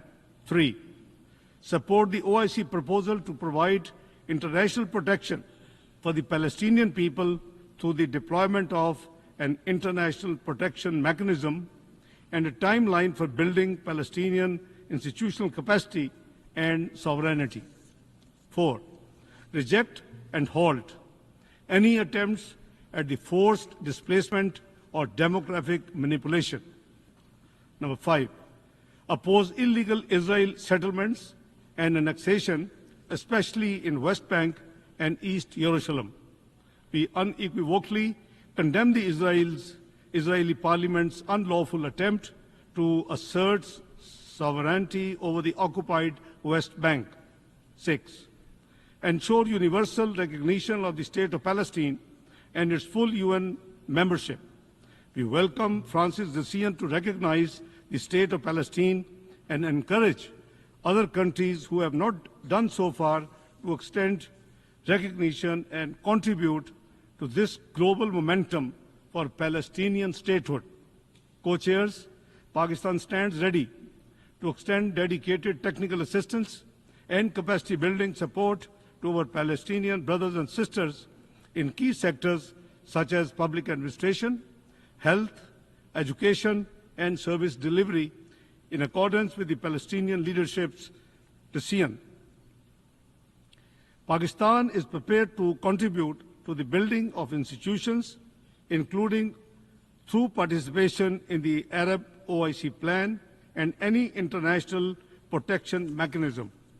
Let me conclude by saying that justice delayed is justice denied.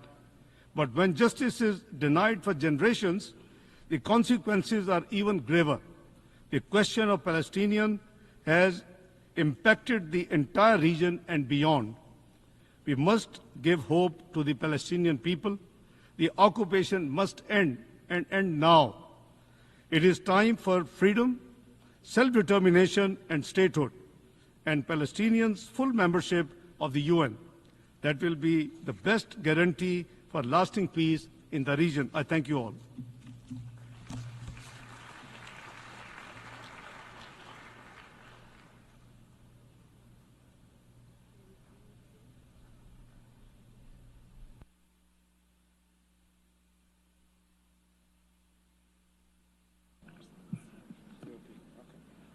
I thank the Deputy Prime Minister and Minister of Foreign Affairs of the Republic of Pakistan, and I now give the floor to the representative of the European Commission.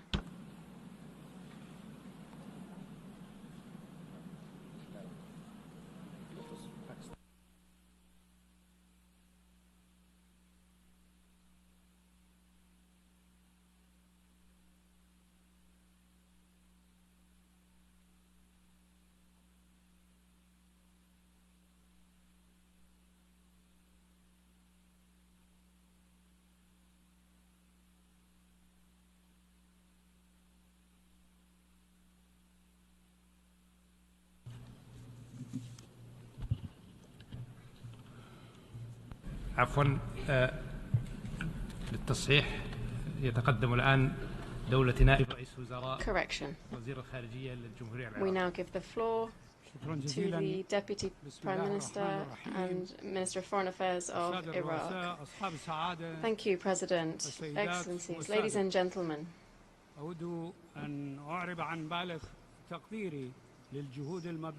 I would like to express my profound gratitude to Mr. Antonio Guterres, the United Nations Secretary General, and Mr. Philemon Yang, President of the General Assembly. We thank them for their efforts.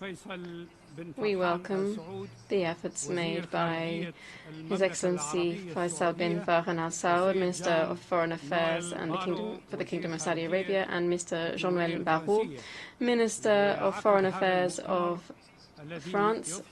We congratulate them for convening this conference, which enshrines the principle of justice in the Palestinian cause, in the establishment of a Palestinian state, and guaranteeing the inalienable rights of the Palestinian people.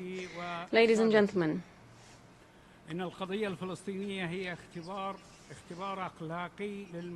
the Palestinian question is a moral test for the international system. The international community has sometimes shown signs of bias, and yet double standards doesn't contribute to building peace. The international community must henceforth support peace.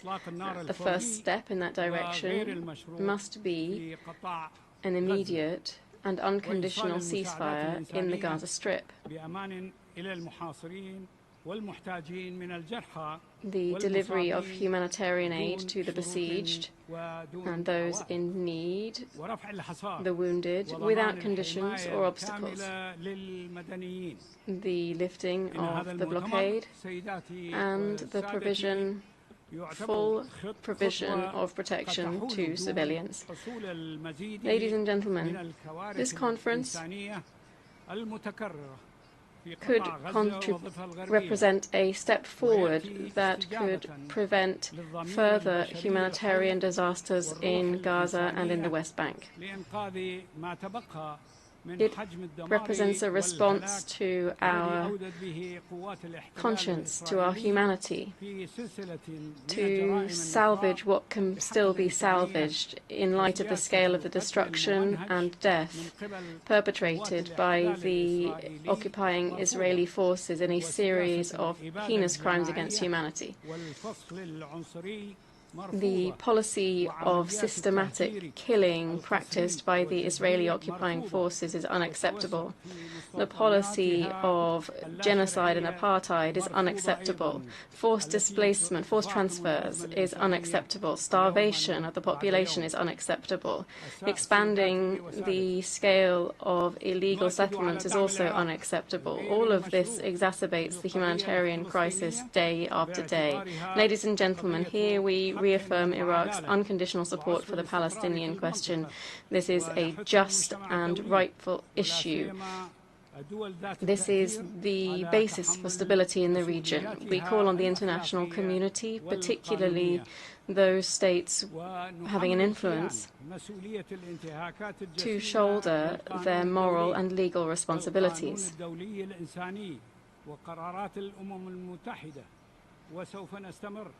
The occupying entity is responsible for grave violations of international law, of international humanitarian law and UN resolutions. For our part, we will continue to support international initiatives to recognize the state of Palestine as a fully fledged member of the United Nations. We stand ready to participate in any regional or international effort to support the rights of the Palestinians and to bring an end to the occupation.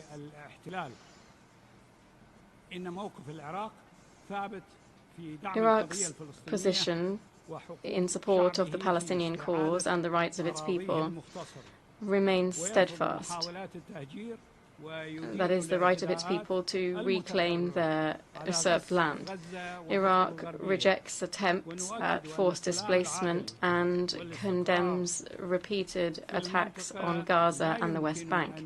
We affirm that a just peace and stability in the region cannot be achieved to the detriment of the rights of Palestinians. Iraq is convinced that regional stability will only be realized through the exercise by the Palestinian people of their inalienable right to self-determination and the establishment of an independent Palestinian state with Jerusalem as its capital. Thank you.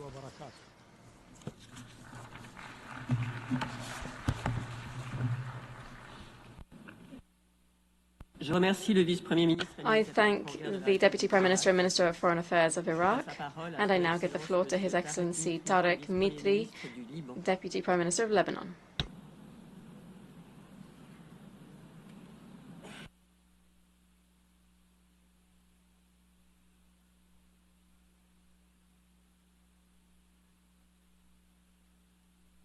Sayyidi Rais, Mr. President, I thank the friendly French Republic and the brotherly Kingdom of Saudi Arabia for calling for this high-level international conference for the peaceful settlement of the question of Palestine and the implementation of the two-state solution in support of the Palestinian people and in affirmation of their legitimate national rights and the establishment of their independent state as a path for just and comprehensive peace. Mr. President, since the Nakba, Palestine has been suffering tragedies year after year and month after month, occupation, uprooting, displacement, and exile. These crimes are multiplying before our own eyes in Gaza. The occupier persists in siege, killing, starvation, and ethnic cleansing. It rides roughshod over international law and international humanitarian law.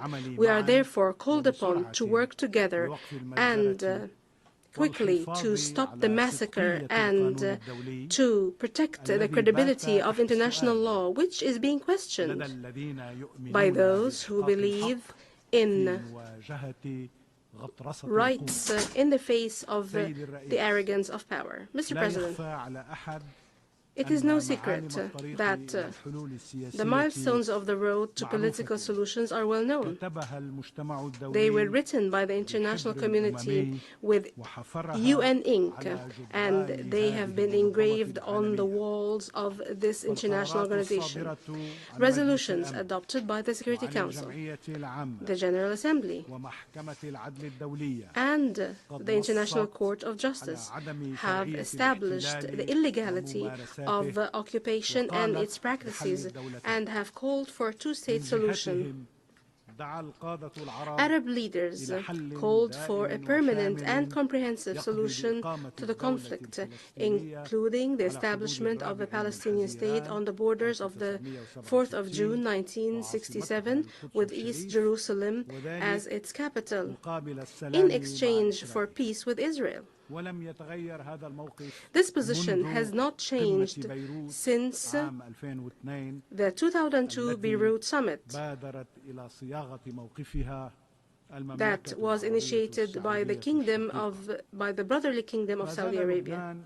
Lebanon remains firmly committed to the Arab Peace Initiative, including the right of Palestinians to return to their homes. Mr. President, On behalf of Lebanon, I thank His Excellency, the President of the French Republic, Mr. Emmanuel Macron, for his announcement of the recognition of the Palestinian state next September on the sidelines of the 80th session of the United Nations General Assembly. We highly appreciate France's principled position, which has been pursuing a policy that respects the principles of international legality and international law.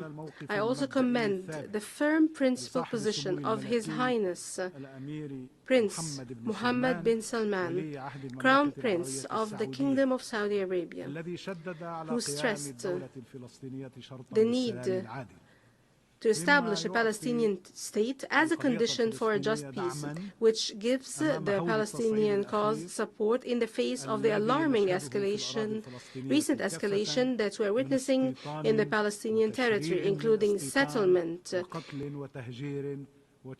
legalizing settlement, killing, displacement, and systematic destruction of educational, social, and relief institutions, foremost of which is UNRWA.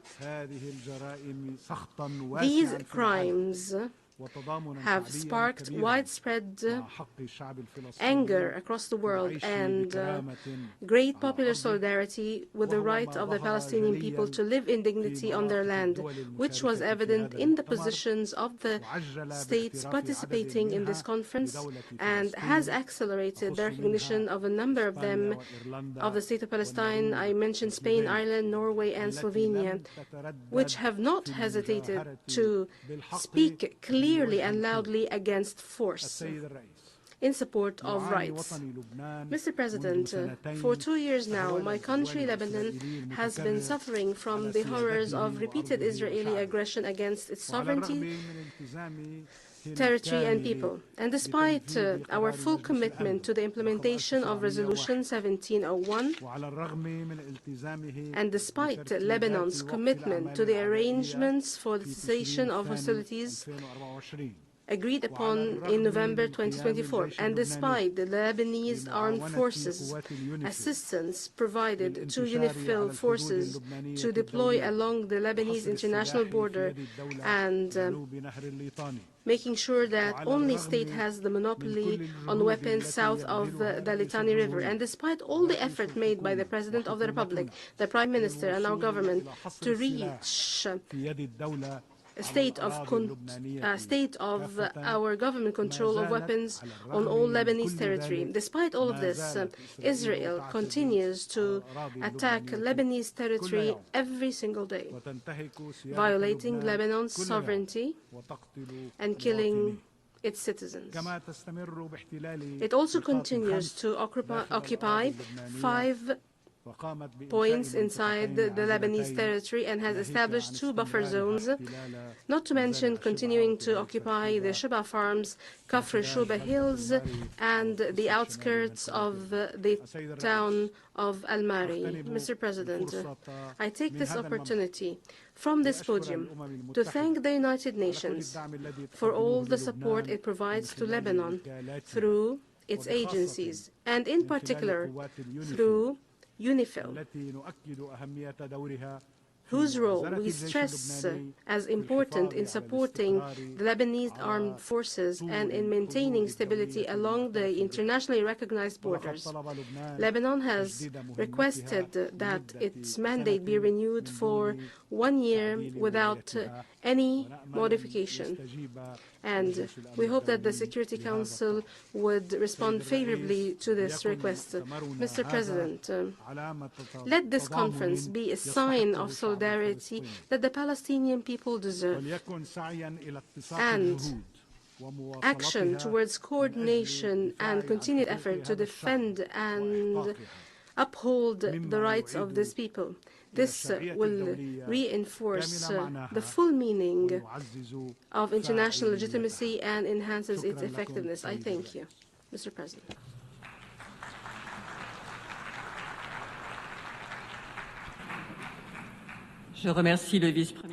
I thank the Deputy Prime Minister of Lebanon for his statement. I now give the floor to Her Excellency Anya Danan, Minister for Foreign Affairs of Canada.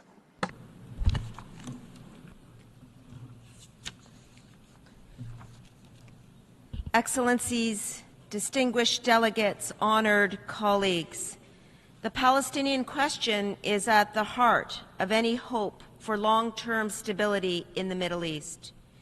Despite the complexity of the situation, our collective presence here today reflects strong international support for a negotiated solution, one that ensures Palestinian self-determination and Israeli security, and one that charts a path toward lasting regional peace and prosperity. As Article 1 of the UN Declaration of Human Rights states, all human beings are born free and equal in dignity and rights. Canada remains firmly committed to a two-state solution, an independent, viable, and sovereign Palestinian state living side by side with Israel in peace and security.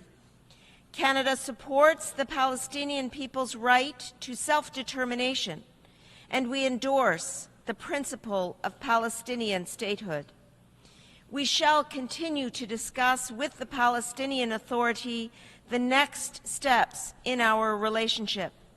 A workable Palestinian state needs legitimate, democratic governance that serves all Palestinian people.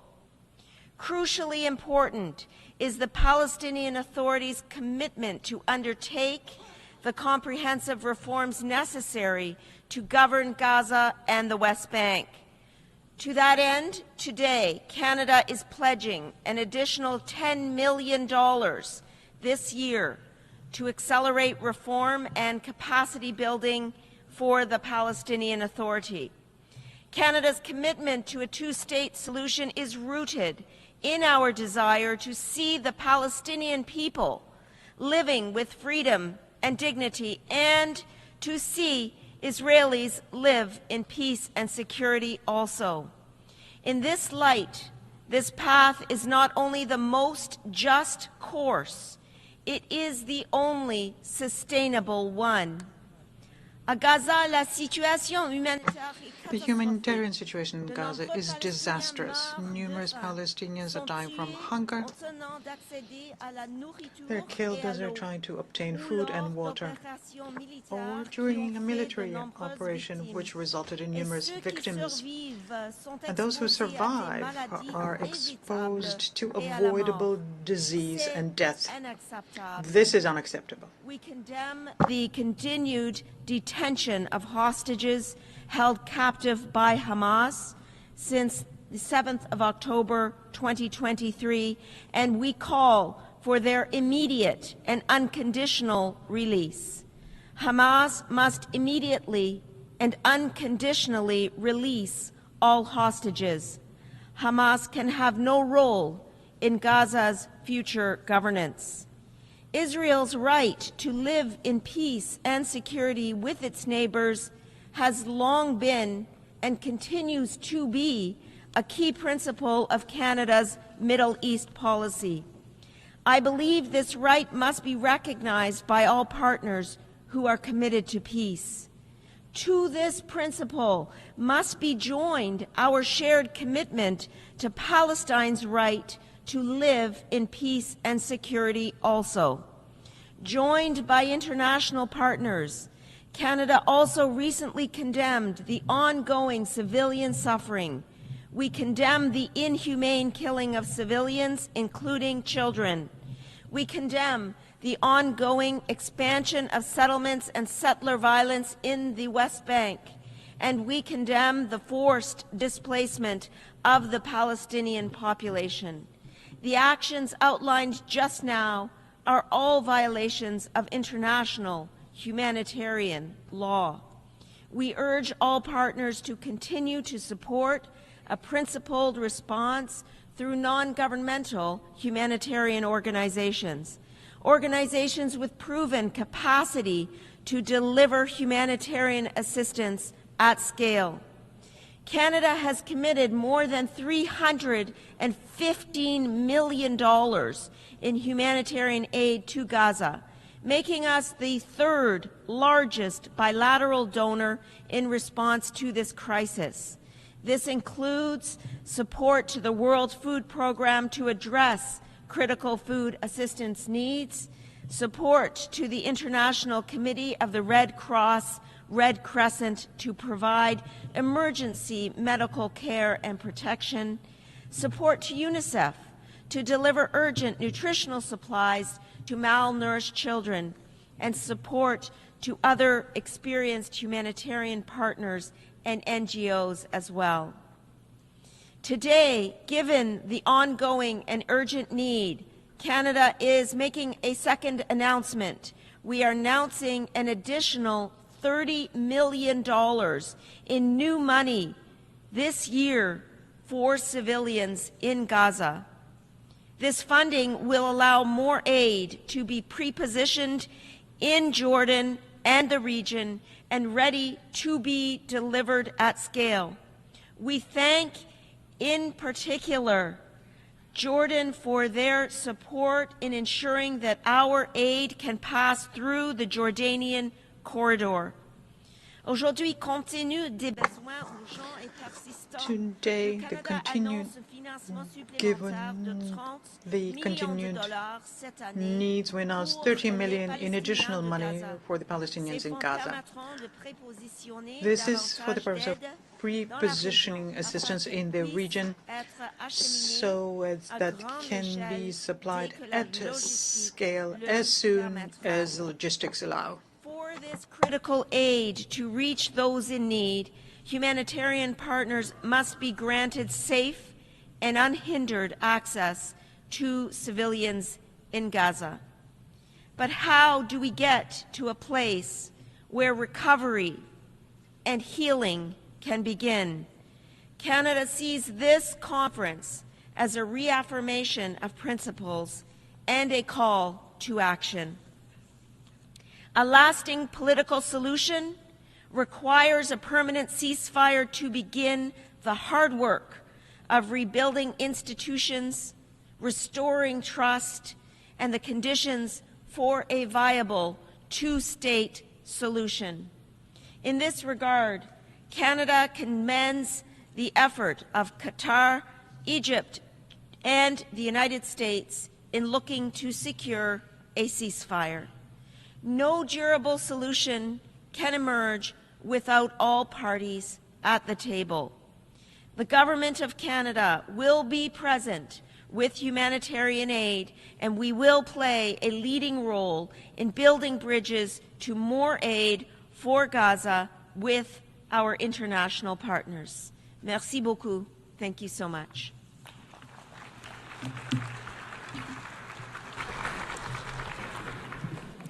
I thank Madam Minister of Foreign Affairs of Canada for her statement. I now give the floor to Her Excellency Dubravka Suica, European Commissioner for the Mediterranean of the European Union.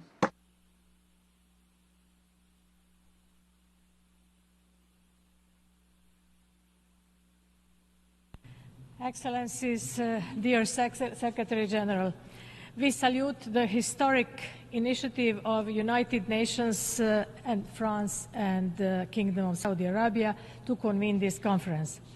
The European Union is fully committed to achieving lasting peace in the Middle East region, our immediate neighborhood. We support the two-state solution in accordance with international law. We want to see Israel and Palestine living side by side in peace and security within recognized borders. Let me first address the situation in Gaza.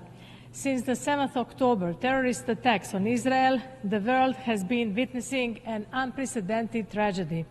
The European Union continues to call for a ceasefire, the release of all hostages, a swift flow of humanitarian aid, and disarmament of Hamas. We appreciate the mediation activities from Egypt and the United States and Qatar. We are also acting. The European Union has committed, or we have provided, €500 million of humanitarian aid since 2023. But this is not enough. European Union agreement with Israel on humanitarian access to Gaza was an important step, but it needs to be fully implemented. Israel should lift its blockade on Gaza. Not only do we need more trucks, more crossing points, and more fuel, we also need a safe and unhindered distribution. My second message is we must support the Palestinian Authority. The two-state solution can only be achieved with a reformed and revitalized Palestinian Authority. We have been a long-term partner in delivering concrete and wide-ranging support to the Palestinian Authority and its reform agenda.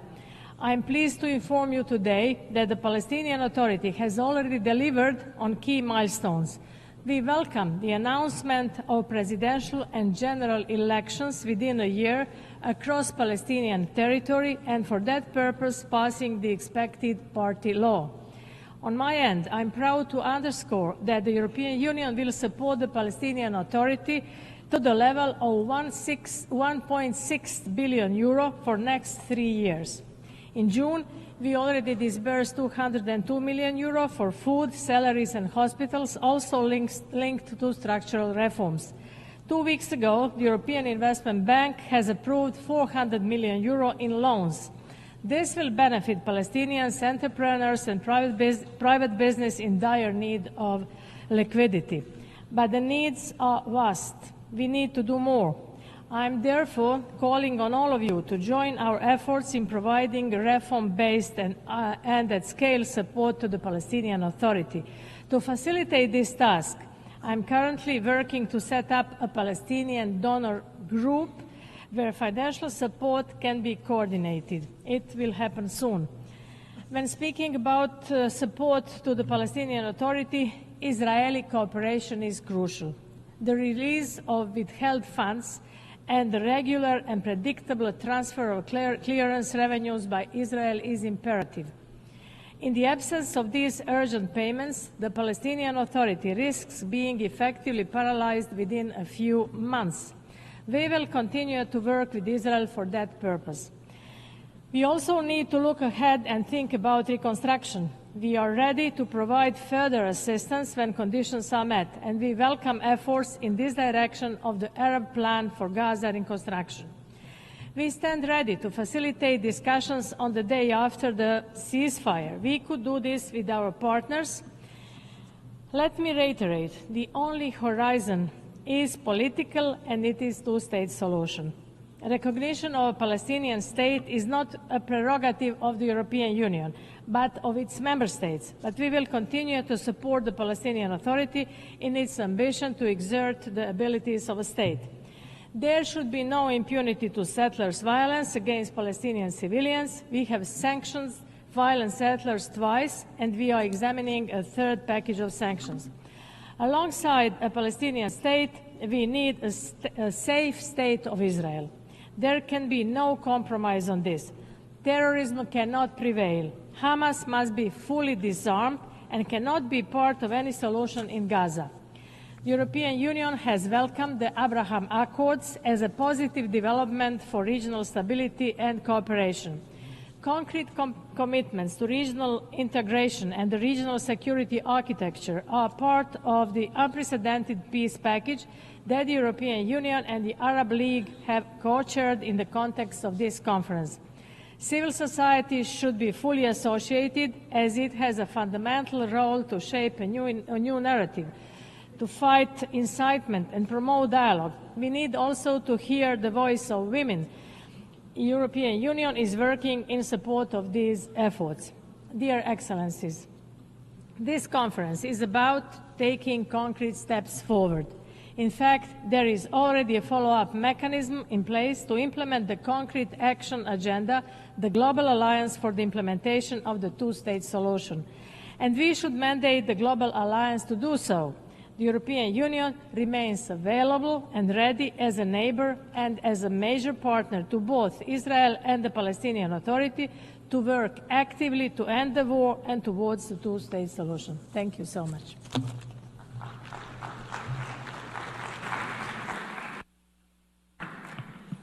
I thank the European Commissioner for the Mediterranean for a statement, and now give the floor to His Excellency Mauro Luis Vieira, Minister for Foreign Affairs of Brazil.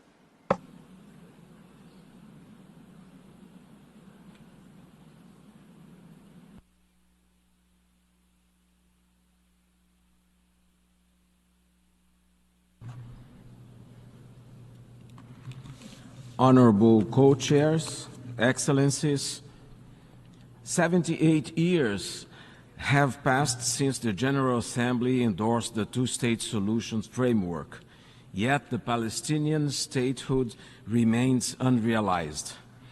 Brazil played a key role in that historic decision. Then Foreign Minister Oswaldo Aranha presided over sessions that adopted Resolution 181 of the Second General Assembly, laying the foundation for the two-state solution. Brazil's position has since remained firmly anchored in this legal framework. Co-chairs, for over 7 decades, efforts for a peaceful solution to the Israeli-Palestinian conflict have faltered. What has prevailed is an ever-growing illegal occupation and the continued denial of the Palestinian people's right to self-determination. Not only have the Palestinians waited far too long to build their state, they now face the prospect of it becoming ever more distant. In the past 2 years, we have borne witness to intolerable daily violations of human and humanitarian rights in Palestine. These abuses are not confined to Gaza, where haunting images of skeletal children starving to death flood our screams to our horror, and civilians are gunned down while desperately waiting in line for food. Gaza is where homes, hospitals, schools, and places of worship lie in ruins, where women and children are massacred, where journalists and humanitarian workers are caught in the crossfire. It's also where the essence of our humanity is being buried.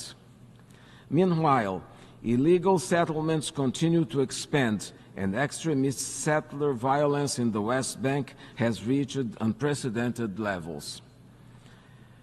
In recent days alone, we have witnessed a young Palestinian beaten to death, the Church of St. George set ablaze, and the desecration of the Byzantine cemetery. These are not isolated incidents, but a systematic strategy of dispossession and collective punishment. Honorable co-chairs, Brazil will not condone continued impunity. Hearing the global cry for justice, Brazil announces the following measures. The intervention of Brazil in the International Court of Justice case brought by South Africa under the Genocide Convention. The investigation and tighter control of imports from illegal settlements and other unlawful occupied lands. The continued denial of defense exports to Israel in accordance to the Arms Trade Treaty. The support for a UN-led international verification mission to monitor compliance with international law and a mechanism modeled after the Special Committee Against Apartheid. Technical support for the Palestinian Authority in key state-building areas as per their need. The continued support for UNRWA's activities, including taking up the presidency of its advisory commission. Ensuring a principled distinction between legitimate criticism of state policies and practices affecting Palestinians and anti-Semitism, following recommendations of UN Special Rapporteurs. Co-chairs, the key step toward making the two-state solution viable is recognizing the state of Israel, the state of Palestine. Recognition is a sovereign act, and in this case, a moral obligation. Virtually all Latin American and Caribbean countries, including Brazil, since 2010, recognize the State of Palestine, as do most African and Asian countries. As we commend France for joining the 70% of UN members, Brazil underscores that non-recognition only normalizes an illegal and unjust reality marked by occupation, systematic discrimination, the commission of war crimes, crimes against humanity, and potentially genocide. Recognizing Palestinian sovereignty strengthens its legitimacy and the Palestinian case for full UN membership. Member states must also act to halt illegal settlement activity, end forced displacement, lift the blockade on Gaza, restore full Palestinian sovereignty over its territory, ensure accountability and reparations, and establish a UN-monitored demilitarized buffer zone. Co-chairs, the ordeal of the Palestinians is the most pressing moral test of our time. It challenges our commitment to international law and human dignity. Brazil stands ready to continue to work with member states to turn the two-state solution a reality, not only for Israel, but also for Palestine. Thank you very much.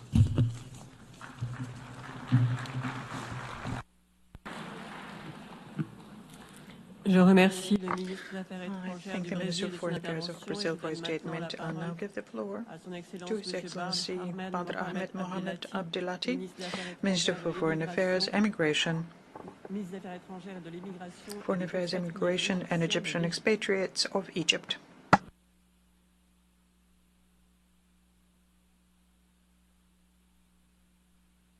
بسم الله الرحمن الرحيم.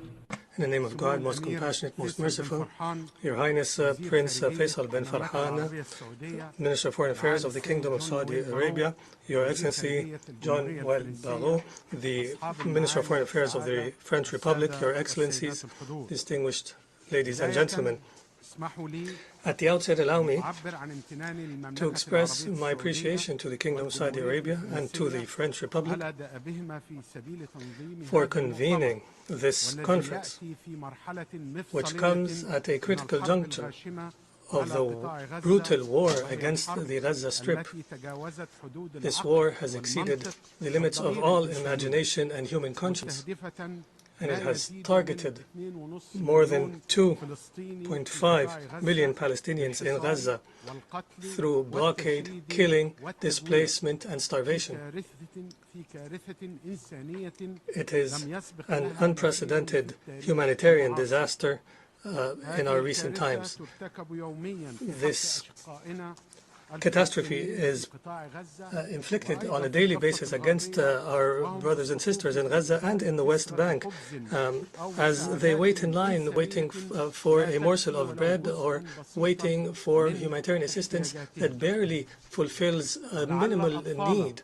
The children who are being killed on a daily basis represent a turning point and damning evidence against what used to be known as the rules of justice and equity in a world that no longer knows other than the language of force, a world that applies a double standard, but in fact 100 standards. The world is silent out of fear or interests. The death distribution mechanism adopted by the occupying power to satiate the hungry has become an embodiment of the futility of international efforts in this dark phase of human history. I believe that this conference today is not only for sake of coordinating international positions to address the humanitarian crisis in the occupied Palestinian territory, including Gaza, the West Bank, and East Jerusalem, but in fact it goes beyond that to achieve two main things. One, the collective efforts to address the root causes of this crisis through revival of the two-state solution as the only means to end the conflict and to establish regional security. The second is that entrenching this illegal occupation that deprives people of their land and that imposes a new demography and will only lead to more killing, destruction, hatred in the region and in the world. Your Excellencies, in these dark circumstances, I can only stress the need to reach a permanent ceasefire, to pave the way to discuss post-war arrangements. Most important among these arrangements is the fulfillment of the international community of its moral duty to rebuild the Gaza Strip as per the Arab Islamic plan for early recovery and reconstruction. Egypt intends to implement this plan through convening very soon a regional conference on reconstruction as soon as a ceasefire in Gaza is achieved. In addition, it is important to support the Palestinian Authority so that it can perform its role in the Gaza Strip and in the West Bank. This will be the seed for de-escalation in our regional environment and will pave the way for a negotiation process. The Israeli aggression, the brutal aggression, has proven two facts. The first is that a security approach to alleviate or address the situation or through military oppression has proven its failure and that it is incapable of providing security to the people of the region, including the Palestinian and the Israeli peoples. The second fact is that the explosion of the circumstances in Palestine will affect stability in the region as a whole. And accordingly, the Palestinian question, as Cairo has repeatedly stressed, and all Arabs, despite the denial of some, the question of Palestine remains the central issue in the Middle East, and there is no means to evade this fact. Your Excellencies, distinguished ladies and gentlemen, Egypt appreciates and is joined in this appreciation by the states who have recognized a Palestinian state that there is no alternative to the aspirations of the Palestinian state, the Palestinian people. These aspirations are led by freedom of occupation and the establishment of an independent state that is congruent and that is viable on the borders of 1967 with East Jerusalem as its capital. This is in line with UN resolutions, international law, and the Arab Peace Initiative, and based on the two-state solution within a comprehensive and fair settlement. The recognition of Palestine is not only a symbolic measure, it is an effective and important step in order to confront the Israeli attempts to liquidate the Palestinian question through annexation and destruction. It is a right of the Palestinian people. It is an inalienable right connected directly to the right to self-determination. In this context, allow me to applaud the states that have recognized the state of Palestine and who are taking the right side of history. And I would like to personally commend the brave decision of President Emmanuel Macron to recognize the state of Palestine. And I call on the states that have not yet recognized the state of Palestine to announce this recognition and to take serious measures towards the two-state solution and to enforce international law and support the full membership of the Palestinian state at the United Nations. Mr. President, as we face grave challenges, we call on you to support the following measures. First, supporting the efforts to end the aggression against Gaza and to reach a deal for a ceasefire and an exchange of hostages and prisoners and unhindered humanitarian access. Second, enabling the United Nations and the UNRWA agency to operate in Gaza. Third, supporting the efforts of the Palestinian Authority and allowing it to return to Gaza in order to guarantee the unity of Palestinian territory. Fourth, supporting the efforts to implement the Arab Islamic plan for early recovery and reconstruction in Gaza and providing the necessary means in order for Gaza to be viable once again and working in order to end the systemic violations of Israel in Gaza, including the policies of annexation and settlements.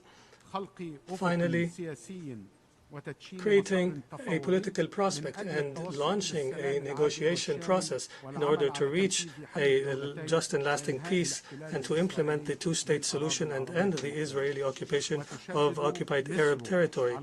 Egypt stresses the need for Israel to commit to withdrawal from the territory it has occupied on the 4th of June 1967 and end its unilateral measures, most important of which is the settlement as per international law and international humanitarian law, Security Council resolutions, taking into consideration that the Israeli policy of creating a new reality on the ground fully undermines the establishment of a Palestinian state and the two-state solution that is recognized by the international community as a basis for resolving the Israeli-Arab conflict. In conclusion, I would like to reiterate that the coexistence of the people in the region and the cooperation in the region is a dream we all share. And Egypt has worked towards this dream through its peace treaty with Israel in 1979. However, this dream will not become a reality so long as the attempts of using force and imposing a reality in these relations by Israel continues. And the chaos and the impunity in the Middle East, which justifies for Israel its actions and its crimes. Our goals will not be achieved except through respect for international law, justice and equity. I call on you to cooperate in order to change this dark and painful reality in the region and to build on the outcome of this conference in order to achieve a comprehensive and just peace for all people in the region. Thank you very much. Je remercie le ministre des Affaires I étrangères thank de the l'immigration Minister for Foreign Affairs, Immigration and Egyptian expatriates of Egypt, and I now give the floor to His Excellency Mr. José Manuel Álvarez Bueno, Minister for Foreign Affairs, European Union and Cooperation of Spain.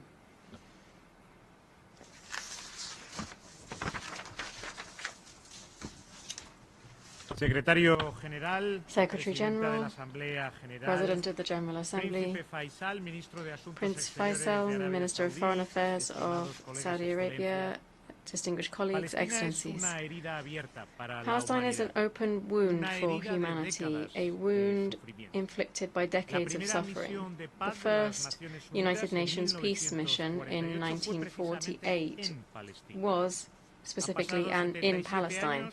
77 years have passed since then, and today we find ourselves mired in the longest and bloodiest phase of this conflict. More than 60,000 Palestinians have lost their lives. Homes, schools and hospitals have been reduced to rubble. Millions of Gazans have been forced into constant displacement, losing with every move the little that they manage to salvage. Their houses, hospitals, schools and refugee shelters have been bombarded. This is a population that is dying disgracefully, starving, attacked while queuing for food, while trucks carrying international aid are blocked. There are illegal settlements that are continuing to expand across the West Bank, and also Israeli victims, 1,200 killed and 250 taken hostage by Hamas terrorism. We must always remember all of these victims. We must understand that pain doesn't distinguish between creed, ideology, or border. We don't defend sides. We defend innocent lives. We should understand that preserving peace, life, and humanity is the principle that gives meaning to this organization and the goal that should guide our decisions. Today, once again, I reaffirm Spain's unwavering commitment to the United Nations, to multilateralism, and to respect for international law. The values and institutions represented by this organization are the only bulwark against arbitrariness, imposition, and violence. And it is steadfast in this belief, and with all of the victims in our thoughts, that today we have to talk about hope. Hope because here at the United Nations we have representatives from across the world to say that peace is possible and that there are more and more of us who are working to make it a reality. It's impossible to look away now. It is no longer acceptable to hide behind silence, which always works against the victims. That is why Spain recognized the state of Palestine in May 2024 and proposed the idea of an international conference to begin laying the foundations for the two-state solution, to begin to build a future of peace for Israel and for Palestine. Today, I'd like to call on those countries that have not yet done so to join the two-state solution and to recognize the state of Palestine. This is not a decision against anyone, but rather in favor of peace, justice, and the right, exactly the same right for both the Israeli and Palestinian peoples, to a future of peace and security and to a state. The defense of life, peace and human rights is the conviction that guides us. Hence, I demand and reiterate the demand for the release of all hostages, and I express our full solidarity with their families. Neither Hamas nor any terrorist group can have any role in the future of Palestine. Spain, therefore, stands ready to deliver all necessary humanitarian aid to Gaza in response to the starvation. We have tripled our support to the Palestinian Authority. We have taken sanctions against violent settlers and those who sabotage the two-state solution and will continue to do so. We have asked within the European Union for the suspension of the association agreement, and we have adopted an embargo on the sale of weapons to Israel. The Middle East doesn't need more weapons, it needs peace. That's why we're participating in proceedings before the International Court of Justice, and we are supporting investigations into crimes that may have been committed. We, together with Palestine, promoted a resolution adopted here in June to protect the civilian population. We are demanding an immediate ceasefire, the massive entry of humanitarian aid, the release of hostages, and the reconstruction of Gaza. From the outset, we have said that overcoming this crisis calls for the two-state solution, Israel and Palestine living side by side in peace and security, with Gaza and the West Bank under a single Palestinian Authority, with territorial contiguity connected by a corridor with access to the sea and with East Jerusalem as their capital. We have also stated that this solution should be applied through an international conference with the participation of all states that are committed to justice and peace.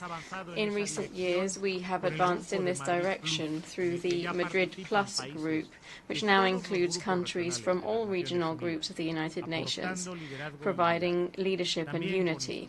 We've also worked through instruments such as the Global Alliance for the Two-State Solution. This includes more than 90 countries and organizations. This diplomatic initiative that is starting to take shape today at this conference and to make these proposals a reality means that we need to translate the beliefs that bring us together into concrete steps. Spain today wants to put forward specific proposals. Firstly, we should have a timeline that sets a deadline for Palestine to be a fully fledged member of the United Nations. Second, negotiations must have a clear objective, that is, the establishment of the State of Palestine with the parameters of United Nations resolutions and negotiations between the parties. And we suggest that the conclusions of this conference should reflect these parameters. Third, this initiative aims to ensure recognition of the State of Palestine and of Israel by those countries that have not yet done so. And we also appeal to those countries to do that. This initiative must be open to all UN members, providing a framework that gives a new meaning to these recognitions.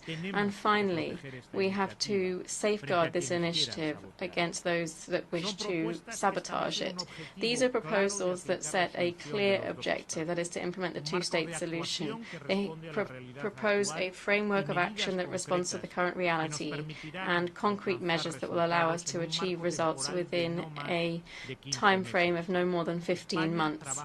Spain is working for a collective vision that will set a path towards peace in the Middle East. We are all well aware of the decades of pain that precede us. Hence why it is all the more urgent and necessary to take a decision today. Now is the time to fulfill the promise that gave meaning to this organization. It's time to unite for peace, and above all, it is time to close the wound that humanity has with Palestine and to deliver justice to the Palestinian people through peace and security to all in the Middle East.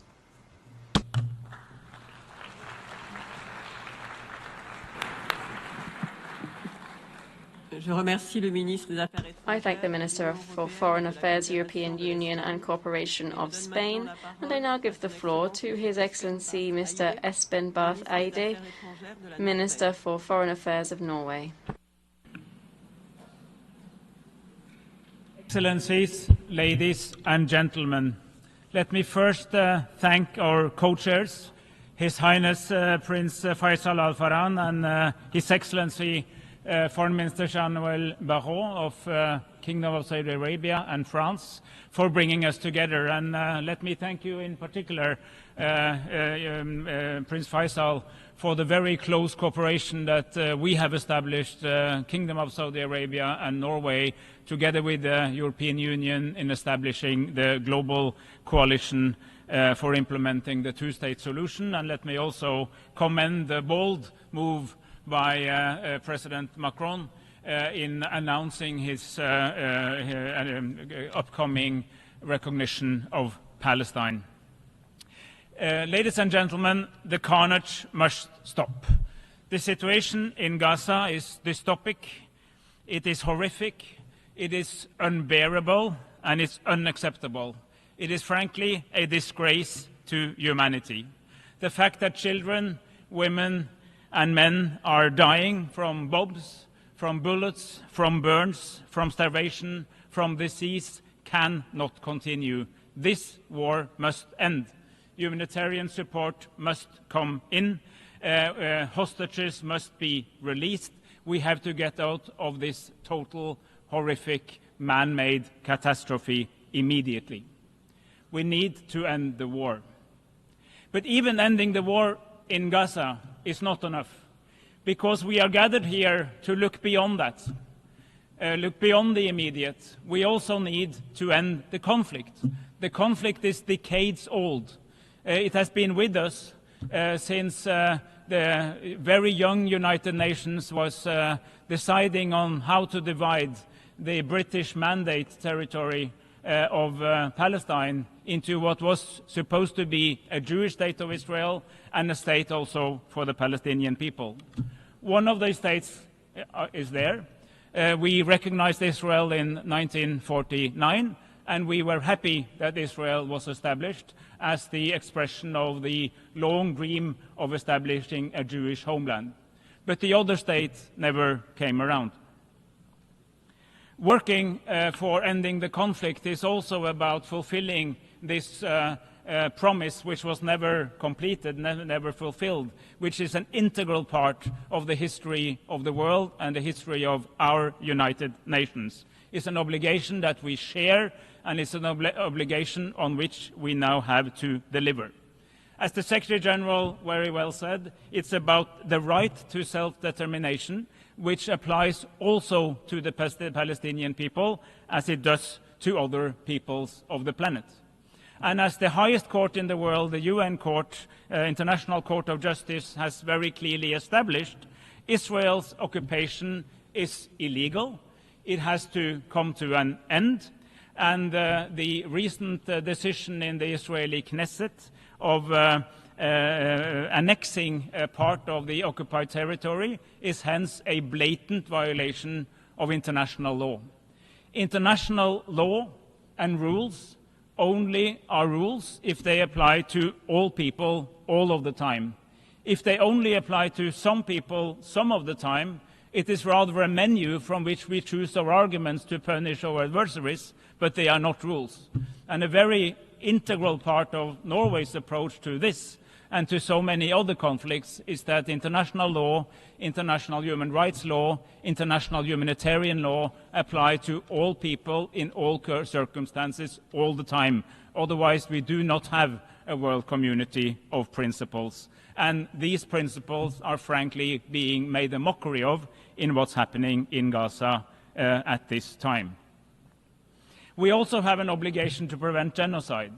And while the International Court of Justice has not expressed a final conclusion in the genocide case, it has advised Israel very clearly, according to Article 2 of the Convention to Prevent Genocide, that it has obligations for avoiding anything that could lead in that direction, but also the rest of us, all of the states, that we are in no way contributing to anything that could lead to such an outcome. We take that seriously. Norway has no arms sales to Israel.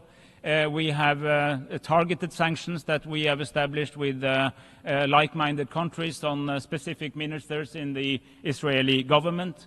We are moving from a strong warning to outlawing trade with settler activity on the occupied territories, and we're also working with colleagues to take other measures to underline these principles. We also work very intensively on the issue of humanitarian delivery. The current model simply does not work. It is both a violation of key humanitarian principles of separation between military and political targets and the delivery of aid, and on top of that, it frankly does not work. Ladies and gentlemen, I come from Norway, I come from Oslo, and Oslo is also associated with the Oslo Accords. There were many good things about the Oslo Accords of 1993, which, by the way, followed from the Madrid conference in 1991, at a time of hope, a time of opportunity in the international community. The idea was to build the Palestinian state bottom up, to try to establish institutions, build the apparatus of a state as we were solving the outstanding issues, and then eventually come to the place where we could actually establish and recognize a Palestinian state. And all these years, we were aiming for recognition, but as the outcome of a process rather than a contribution to a process. There was one flaw, and I say that as somebody who comes from Oslo and hence have been involved in all this for many years. One big flaw, but that's a serious flaw. There was no sanction or no consequences for non-action. So we basically installed a system in which that party that at any given time wanted to see least change, least progress or no change, to simply by not turning up to the meeting, by not engaging in the process, to stall it. This was a major flaw. And when we, together with Spain and Slovenia and Ireland, decided to recognize Palestine as a state in May last year, it was the conclusion of a long reflection on the fact that there was actually no process to wait for. There was no real talks that could lead to an agreed settlement. We need to change the paradigm. I'm very happy we did that, and I very much appreciate that more countries are following. And frankly, it does not feel very lonely. Right now, 149 of the 193 member states of the UN have recognized the state of Palestine. With France, that makes 150. It's not a lonely club, it's the majority of countries. But it would be really, really good if we saw more announcements as we come to the General Assembly. And what I hear from meetings today is that is very likely to happen. We know very well that recognizing the state of Palestine does not magically establish a state in practice. We have known that all the time. But it's part of a broader process. We need universal recognition. We need to invest and support and help build and reform and develop the institutions of Palestinian government and Palestinian governance. And we work very concretely on that, including in the working group of the economy of Palestine that we have been co-chairing in this conference together with Japan. We also welcome the willingness of many of the Arab states, led again by Saudi Arabia, of normalizing relations with Israel when time is ripe. And we welcome the statement by many countries of the region that they want to contribute to security guarantees for Israel and for Palestine alike when we get there. This is a broad package, and this is the strategy for how we can actually go from statements to real action. So I encourage further development of this thinking.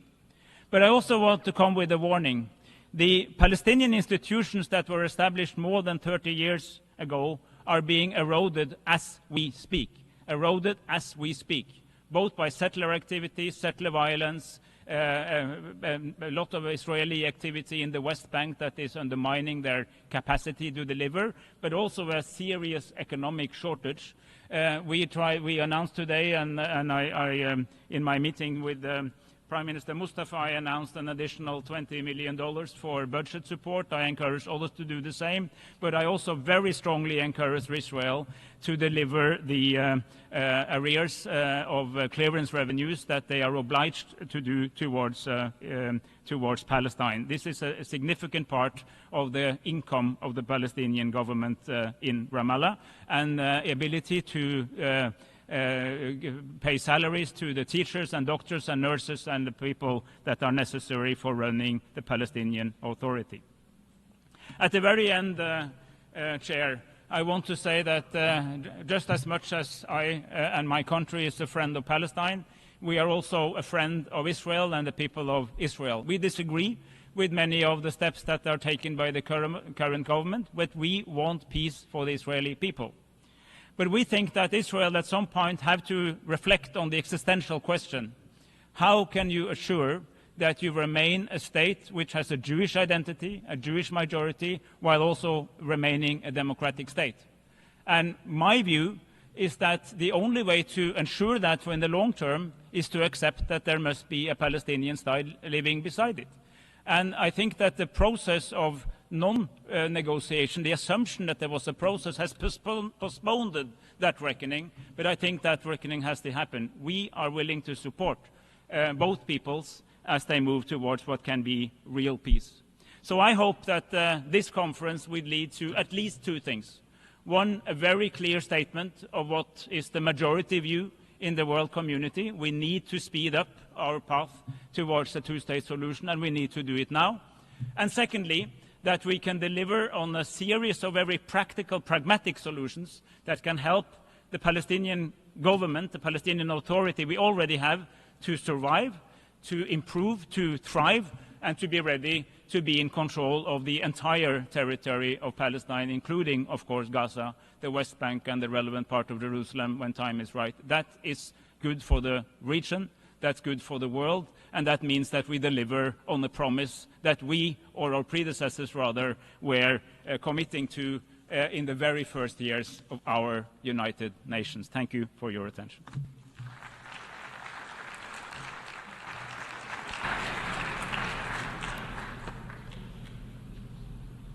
I thank the Foreign Minister of Norway for his intervention, and now I welcome His Excellency Yassine Fall, the Foreign Minister of Senegal.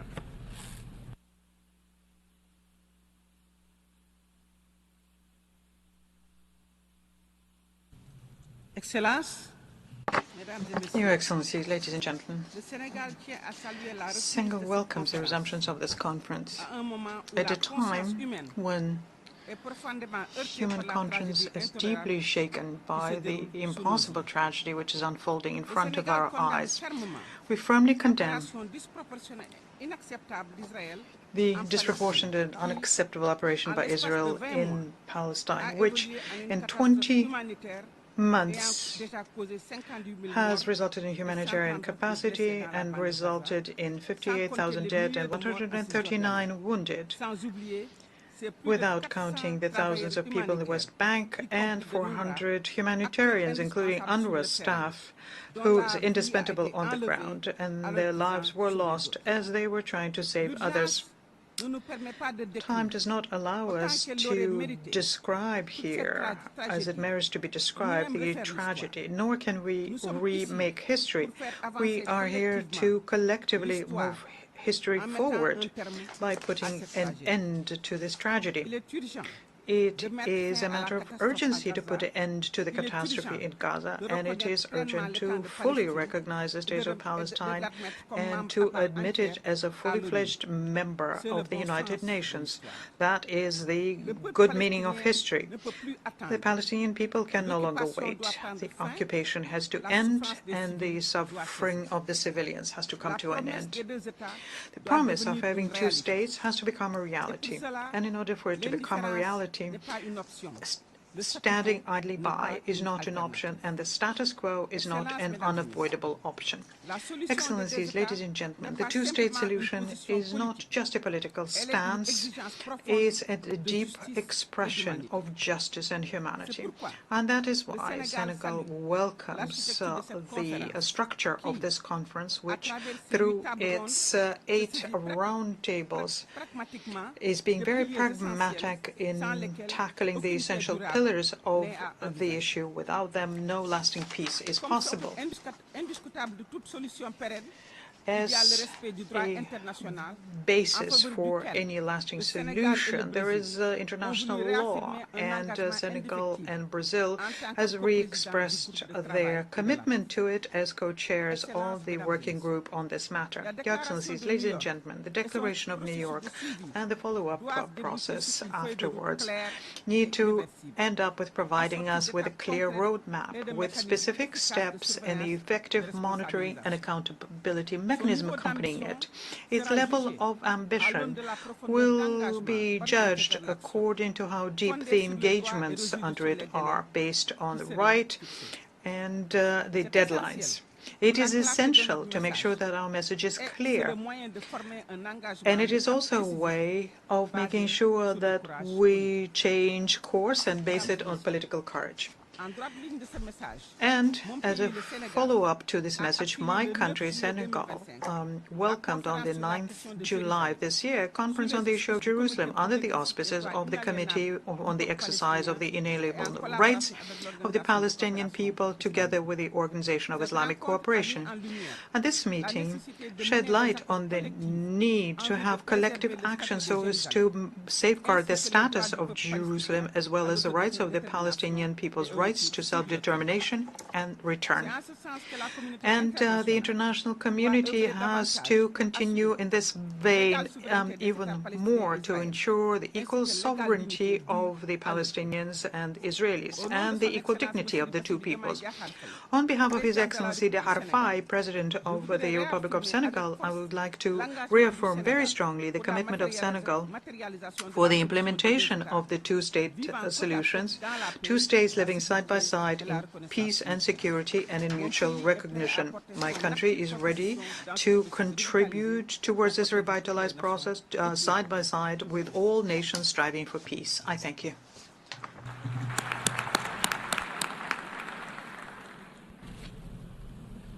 أشكر معالي وزيرة الخارجية وزيرة التكامل الأفريقي والشؤون الخارجية في السنغال. I thank Her Excellency Minister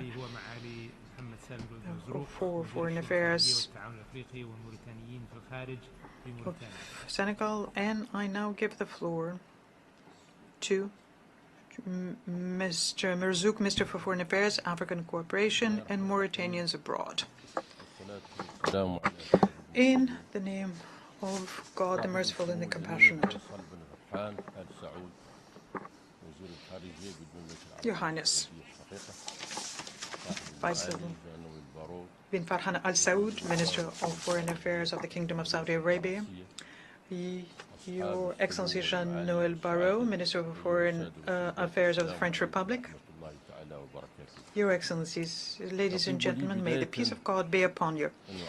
It gives me pleasure to, at the beginning of the statement, to express on behalf of the Islamic Republic of Mauritania our deep gratitude to the Kingdom of Saudi Arabia and thank them for their earnest efforts to create an alliance in favor of the two-state solution and revitalize the political process on the issue of Palestine. I also would like to express thanks to the French Republic, the friendly country, the great role they are playing in this context, side by side with many states and regional organizations, in trying to move forward toward the practical way of having an international balance and have a just and lasting solution to the Palestinian issue.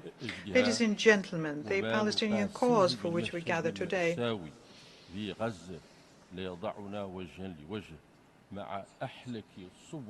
and what we witness in Gaza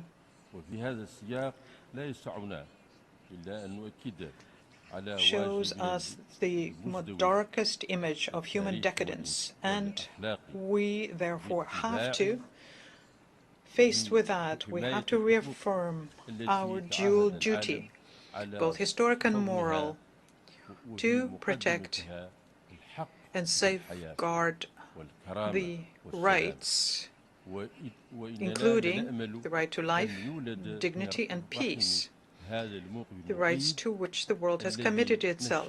And we hope that this horrendous situation we are witnessing today, both individually and collectively, will give birth to a new multilateral global order which is stronger and more effective.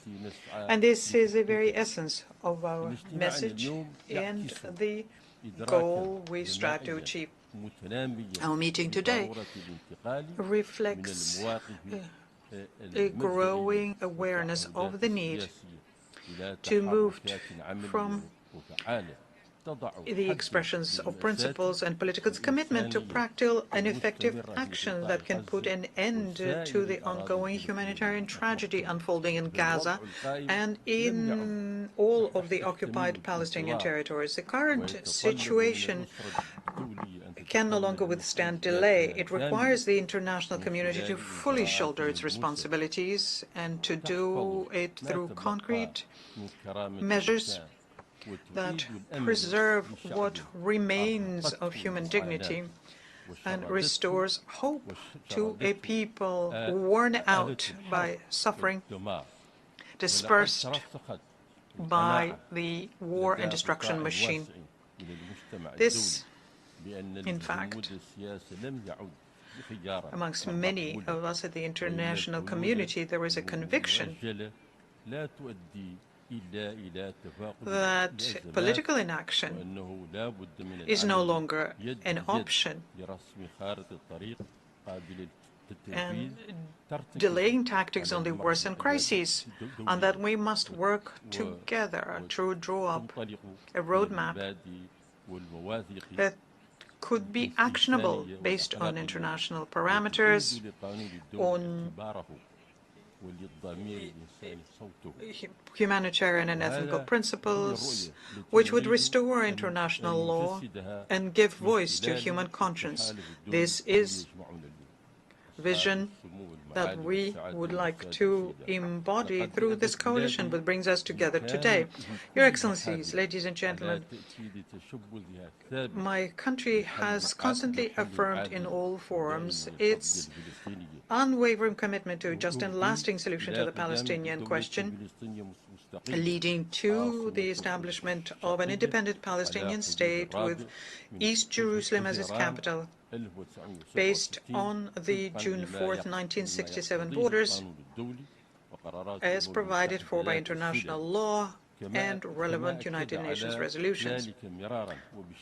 This position has been repeatedly and unequivocally confirmed by His Excellency Presidents Mohammed Ould-Sheikh El-Ghazouani, and it is our stance that we share with all those who defend just humanitarian causes. It is the foundation of our alliance and coalition. We hold firmly to these principles, but we remain fully aware that any solution that does not respect the rights and dignity of the Palestinian people and is not based on the legal and moral foundations will only impede a secure and stable future in the Middle East. And therefore, we hope that this meeting will become a turning point, which will embody a collective, strong collective determination, which will lead to a very firm and actionable roadmap supported by an effective mechanism for follow-up and coordination within our alliance. This will help us to speak with a unified voice internationally, strengthen international action for the two-state solution as the only viable path to achieving just peace in the Middle East, and recognizing Palestine as a sovereign and a full member of the United Nations. I thank you. أشكر معالي وزير الشؤون الخارجية والتعاون الأفريقي والموريتانيين في الخارج في موريتانيا.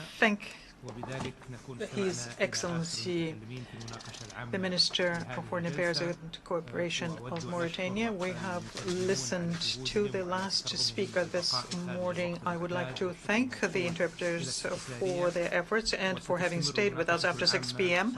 I also thank the Secretariat. Our debate will continue tomorrow morning at 10 a.m. in this hall. The meeting is adjourned.